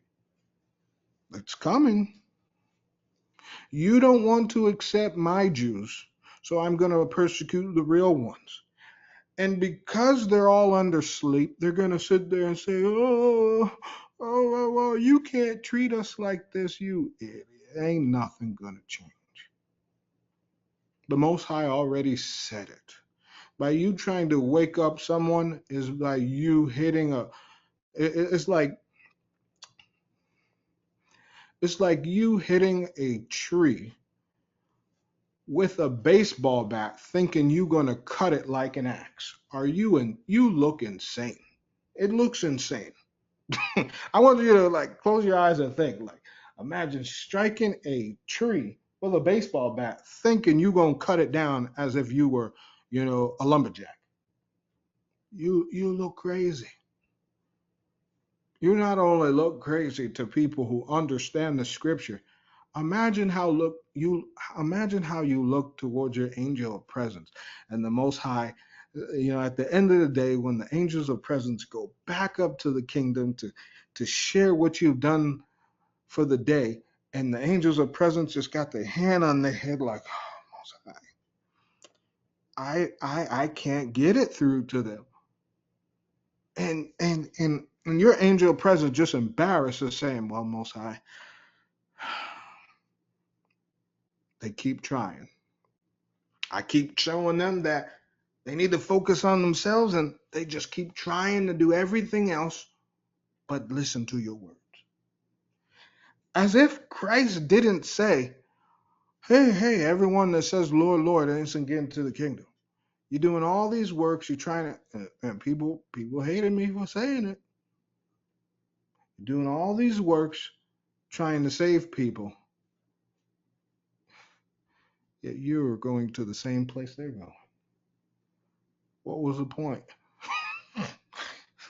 Oh my goodness. And so many people get upset when I say focus on yourself and build your relationship. Because guess what? Can you imagine? Check this. Can you imagine just what Paul said, being an outcast, right? Being the throwaway, the castaway, right? Being used to save someone else, yet you can't save yourself? Oh, that's a worst nightmare ever. Even for a minister, that's a worst nightmare ever. Saving thousands of people while not being able to save yourself. Big man, huh? These people are finished, the Most High says. They are in a sleep and not wake. He says, I will bring them down like lambs to the slaughter. Do you understand? They have no idea what's coming. Like rams with he-goats. Now it says, how is Sheshach? And it's supposed to say, take the she out. It's supposed to say Shech. It was another name for Babylon. Okay? It's actually a goddess. Let's see if they'll pull it up. It's a goddess called Shek. Okay, of fine linen, good clothes and everything, right? How is the praise of the whole earth surprised? How is Babylon become an astonishment among the nations? The sea come up upon Babylon. She is covered with the multitude of the waves. That means troubles, numerous troubles. The water always referred to many trials and tribulations that were uncontrollable, ones that you couldn't even handle.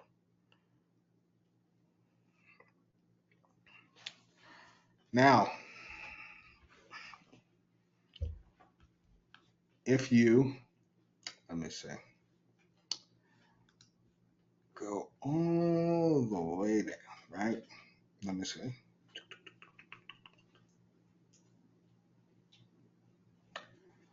There was,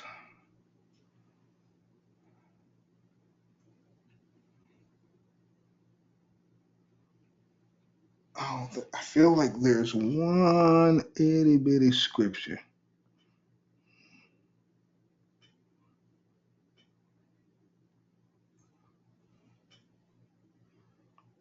There's one.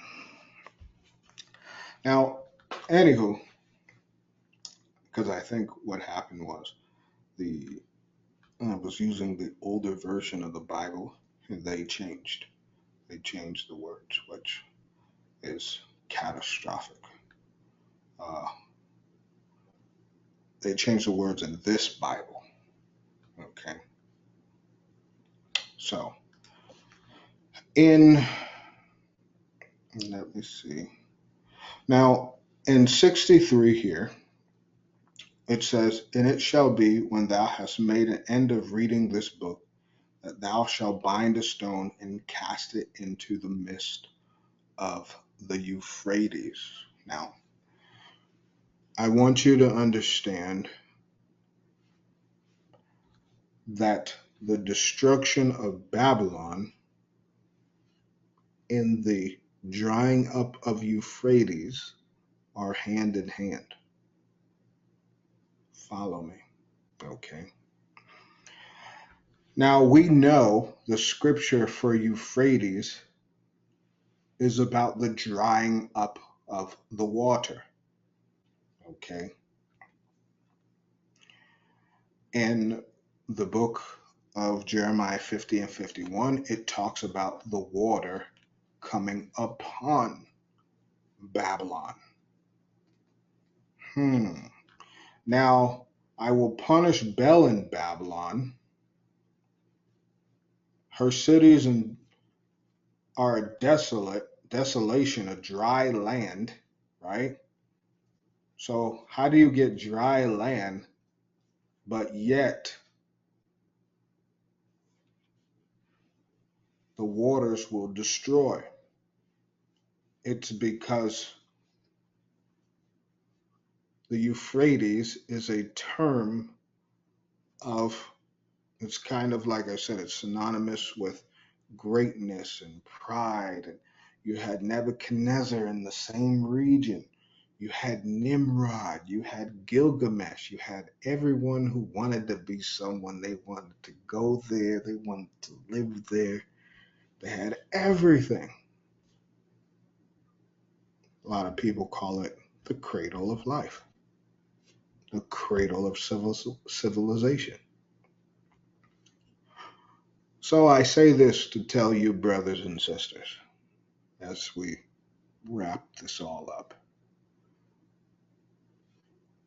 The destruction, okay, the destruction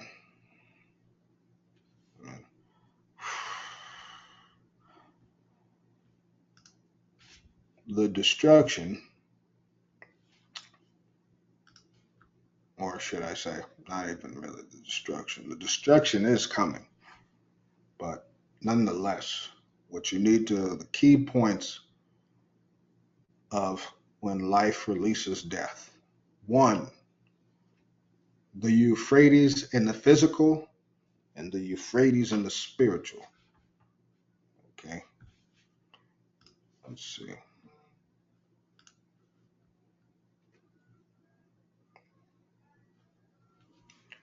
And you can see it says the good and abounding river. Okay, so it just means good and abounding. And that's Babylon. So, one takeaway: the physical river and the spiritual. We know the same thing as Egypt. It was what? It was meant as a spiritual Egypt, right? Spiritual bondage. We see the second takeaway: the preparation for the war and Armageddon or Megiddo. We see they're already getting attacked there. Okay? We're there. We see those unclean spirits, lies, lust, fornication. Should keep this in mind. We see the workings of the unclean spirits, and yes, not just politicians, but people of the whole world. Your coworker can have a spirit in them, and they would be happy. There's going to be people who are happy. They're going to be like, well, I'm better off. Pay attention.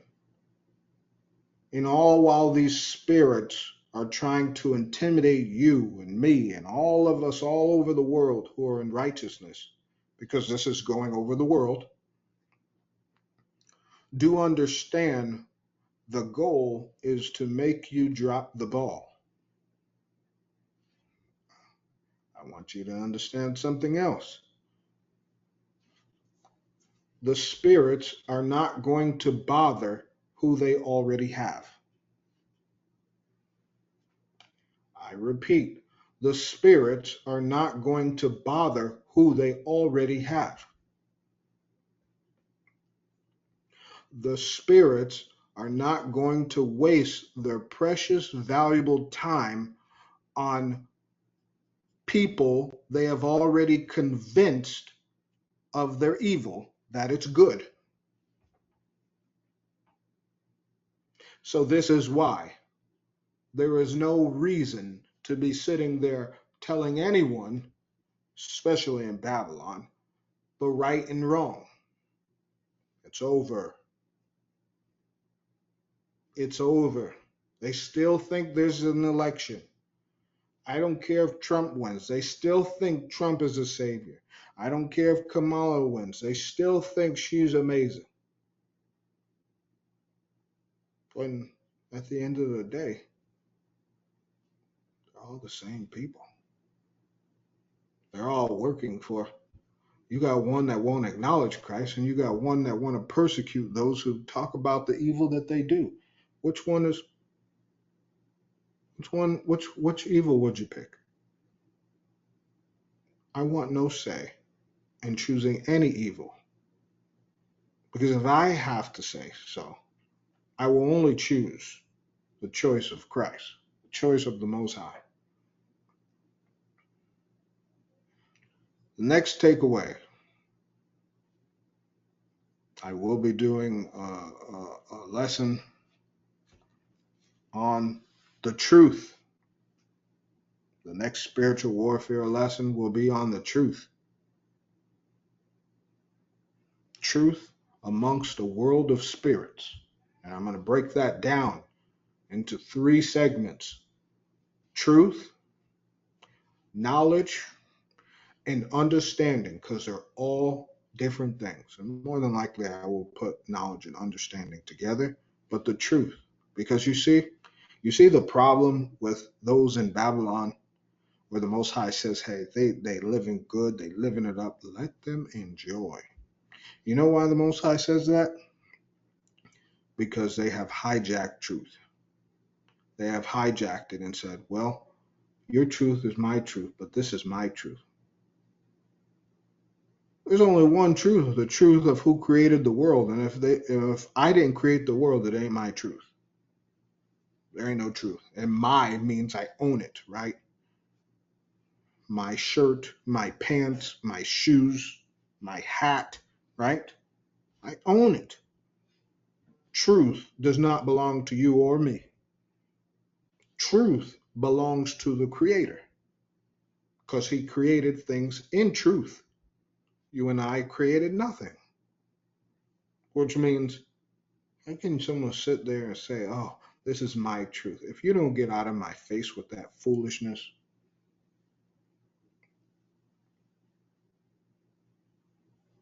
and then people don't want to sit there and say, oh, well, the United States is Babylon and Rome. I'm not even arguing with you. Someone, some minister or some deacon from a church wrote on my page, Guy, go in your church. Leave me alone. Why are you watching my lessons to teach your congregation? That should tell you something. And then you're going to say, oh, your other lessons are great. And this one is. I wasn't asking you. I really don't care. Some people think that is prideful. It's not prideful. It's, hey, what time do we have to be entertaining foolishness? If you're convinced that what you're doing is correct, fine, whatever. Most of the people in the Christian churches, they don't even give evidence. They just say, oh, blah, blah, blah. And, I was once when I was a kid, I was doing this, and let me tell you about this story. And then they try and intertwine it with the Bible. If you don't shut up, no one wants to hear that. There are people in this world who actually want to get to the kingdom. There are. And that's what I do here. Enough about your foolishness and oh well, this is great, and well, I didn't ask you. I didn't ask you. Obviously, when I sit there and name my ministry Journey of the Remnant, I understand there's only going to be few people. I get that. But my goal is to reach out to those few people, wherever, no matter what part of the world you are, and at least inform you of what's going on so that you can be aware of as to where we are in Scripture. Can you imagine me knowing this and keeping it to myself? Can you imagine me knowing that they're turning off the Euphrates so the river will dry up faster than what you think? Heck, it's already pretty much dried up already. And if you go and look online, they pretty much is scrubbing everything of 2024 for the River Euphrates. Don't believe me? Go look. Go look. I couldn't find but maybe one or two things. I was like, what? Yeah.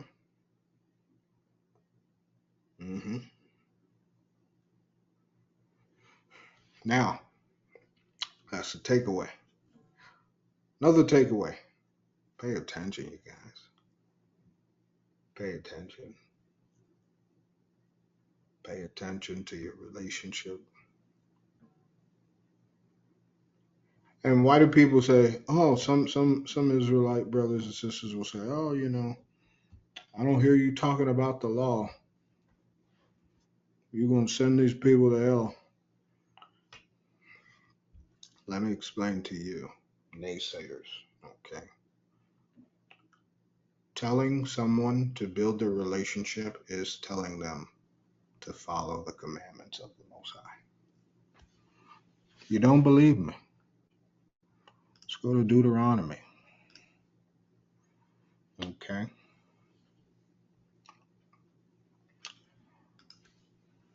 Hear therefore, O Israel, and I say this to Jews and Gentiles, observe to do it, that it may be well with thee, and that ye may increase mightily, as the Lord God of thy fathers have promised thee, in the land that floweth with milk and honey. Hear, O Israel, the Lord our God is one Lord. Thou shalt love the Lord thy God with all thine heart, and with all thy soul, and with all thy might. And these words which I command thee this day shall be in thine heart. And thou shalt teach them diligently unto thy children, and shalt talk of them when thou sittest in thine house, and when thou walkest by the way, and when thou liest down, and when thou risest up. Right? No.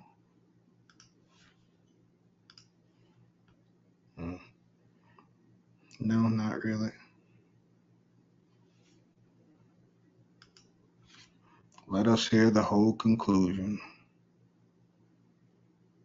Fear God. Keep his commandments. It's the whole duty. But you see, here's the thing. I even see people using this scripture, and I'm going to go on this. The making of many books and my spiritual warfare lesson. Because so many people have so many books and so much knowledge and still no relationship with God. You can have 50 books. You can have 100 books. It's like, think of it like this. You can have a refrigerator full of food and still not know how to cook. What good is the food if you don't know how to cook? Right? What good is the books if you don't acknowledge the bookmaker? Because all the book should do is one thing: get you closer to the Most High. Now, what happens for my brothers and sisters who are Israel? What happens if the Most High was yellow? Would you still love him? What happens if he was blue? Would you still love him? What happens if he was white? Would you still love him? What happened if he was Asian? Would you still love him?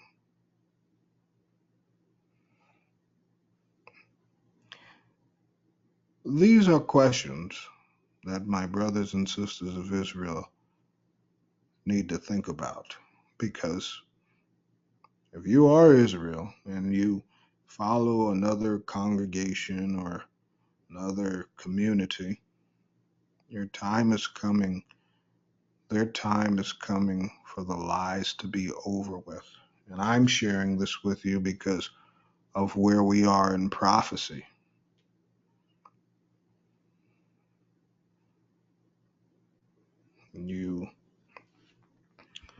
You know, we sit there and we talk about Isaiah 11. I do.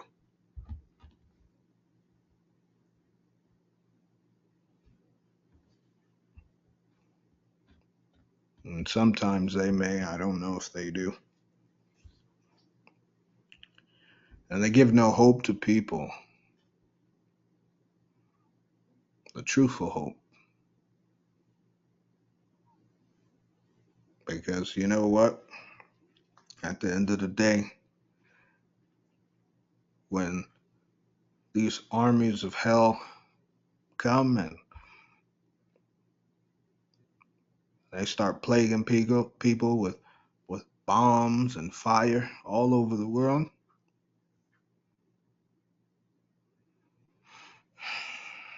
I want you to think about it. Most High forbid something happens to you as the children of Israel, and you spent your whole life, you spent 10, 15, 5, 7 years preaching about skin color, and something happens to you. Wouldn't you want that Gentile to help you?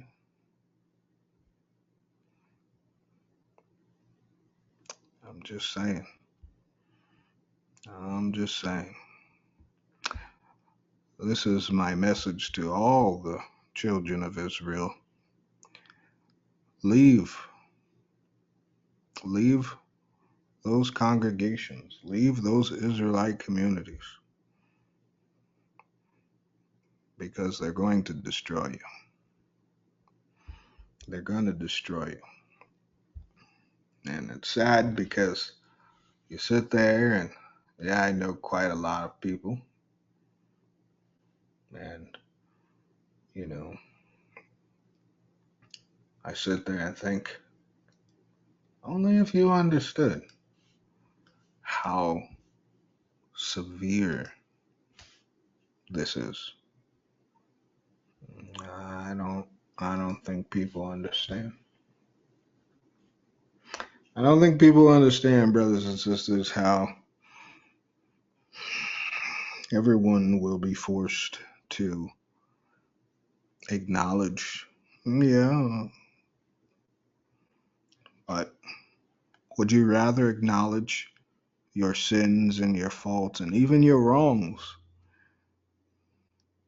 while you can stand on 2 feet and thank the Most High and supplicate and say sorry, or do you want to beg and beg and beg and beg for a sorry that you don't deserve? The time is coming. The time is coming.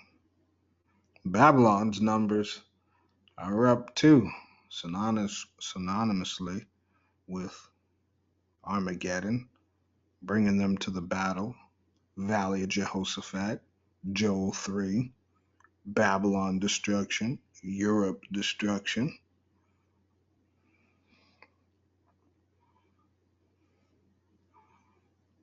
I couldn't urge you enough, brothers and sisters, Jews and Gentiles. This is my last message, and then I'll cut it off. Focus on yourself. When the Most High wants to gather, He will gather. The Most High willing, you are included. But focus on yourself, because you're already a target. You're already a target. Think about it. Satan already knows. He already knows. But I want you to remember that those demons, that army that comes from the Euphrates, follow me. It is not allowed to hurt the righteous. It's only allowed to hurt those who refuse to acknowledge their faults. That being said, soon life will release death. Are you ready? Shabbat Shalom.